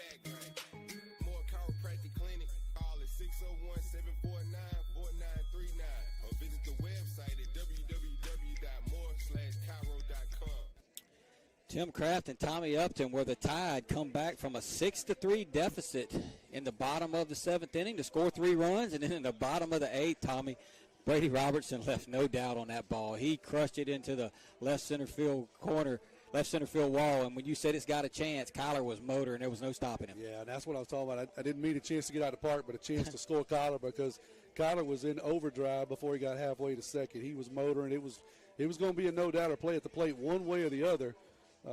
But let's talk about the bad first. Let's get that over with. The base running for the Maroon Tide tonight was awful. Yes. As bad as I've seen any high school team run the bases in a very long time. Just want to be clear. It was awful. We've got work to do on the bases as a team. And this is not one person. I'm not singling out any one person, because it was 4, 5, or 6 guys. It was just bad. And it's been something we've been stuck on the last few games. We've done this multiple times. We've got to get better as a team if we want to be competitive down the road in the playoffs. So that being said, what we did well was we just keep battling, Timmy. I've just been really impressed this year. We just keep battling. It would have been really easy for us to roll over 6-3. Dice throwing the ball 89, 90 miles an hour with a wicked slider just to give up. You know what? The last 2 years we would have. We would have given up, and that game would have ended at 13-3. We didn't do that tonight. We just kept scratching and fighting and clawing, and here we are in the bottom of the 8th inning. Brady Robertson goes down, watches 2 beautiful fastballs right down the middle. Right down the middle. Beautiful. And then says, okay, I'm going to get serious, and I'll one-hop the fence, right, and I'll drive in Kyler from first on a double. So hats off to Brady Robertson. He has to be the player of the game. He pitched a heck of a ball game, walked too many guys for his liking and for mine. But for the performance that he put up, and then for driving in the winning run, he's got to be the Sonic player of the game. Brady, 6 innings, 5 hits, 3 runs, walked 3, struck out 5. Don't put a damper on the job, though, that Kyler was able to do to come in after Cooper in the 7th inning came in. They got the first 2 guys on. Kyler came in, limited the damage to just 1 run. He went 2 innings on the mound. He's actually going to be the winning pitcher tonight. I want to talk about Landon Watts a little bit. As bad as our base running was, theirs wasn't much better. That's right. Well, if it was any better, it could have been. Theirs might have been worse. And, I don't know. And Landon Watts threw some guys out. 3 guys tonight? 3 guys. That he was instrumental in throwing out. So all in all, man, just a great team effort. The Maroon Tide go to 5-0 in district play. They got the inside track now on the number 1 seed. They've still got work to do, but just a huge win for Picayune baseball. That's exactly right. It's just something that we've been scratching and fighting. This has been a series that we've not looked forward to the last couple of years, and this year I just felt a different vibe, and so the team just scratches and fights, not taking anything away from Pearl River Central, because they got a good baseball quality team. Ball club. Very, very good ball club. They just made too many mistakes tonight, and they let the Maroon Tide stay in it. That was their mistake. They had the opportunity to put Picayune away earlier, and they just couldn't do it. They couldn't close out the deal, and they let Picayune just kind of hang around and hang around and hang around. And we've seen when you let Picayune hang around, they're just subject to stick one in on you every now and then. They did it the other night against Long Beach. They did it here tonight. So they're not really scared to go deep, just like Justin Stocks was not scared to start really getting serious at 3-2. Picayune's not really scared to get serious when they get down a couple of runs. They just scratch and fight. Give a shout-out to my buddy Caleb Dice. Caleb's a good kid and real friendly with my son. I thought he pitched a great game. Outstanding. You know, it's hard to go 110, 115 pitches, Tommy. It's just, he pitched his eyes out. He did. Yeah, he pitched did. his eyeballs out. But tonight, Brady Robertson gets the big hit to win the game. He's Tommy Sonic player of the game. Kyler King gets to win on the mound. We get a couple of days off before we have to travel to Carrier, where Tanner Busby will be on the mound to take on the Blue Devils on Friday night from Carrier. Tommy? Roll Tide. That'll do it. You've been listening to Maroon Tide Baseball. Final score for the final time. Picayune 7, Provo Central 6. See you guys Friday.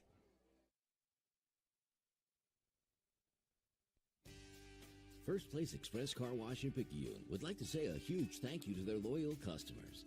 First Place Express Car Wash is happy to serve their local community with 2 locations, Highway 11 North just past Coast Electric, and on Highway 43 South just a quarter mile east of I-59 at Exit 4. First Place Express Car Wash is locally owned and operated. You know they'll treat you right. Choose from any one of their car washes. Sign up for their monthly wash club starting as low as $20.99. Why do it yourself when you can let First Place Express Car Wash do it for you?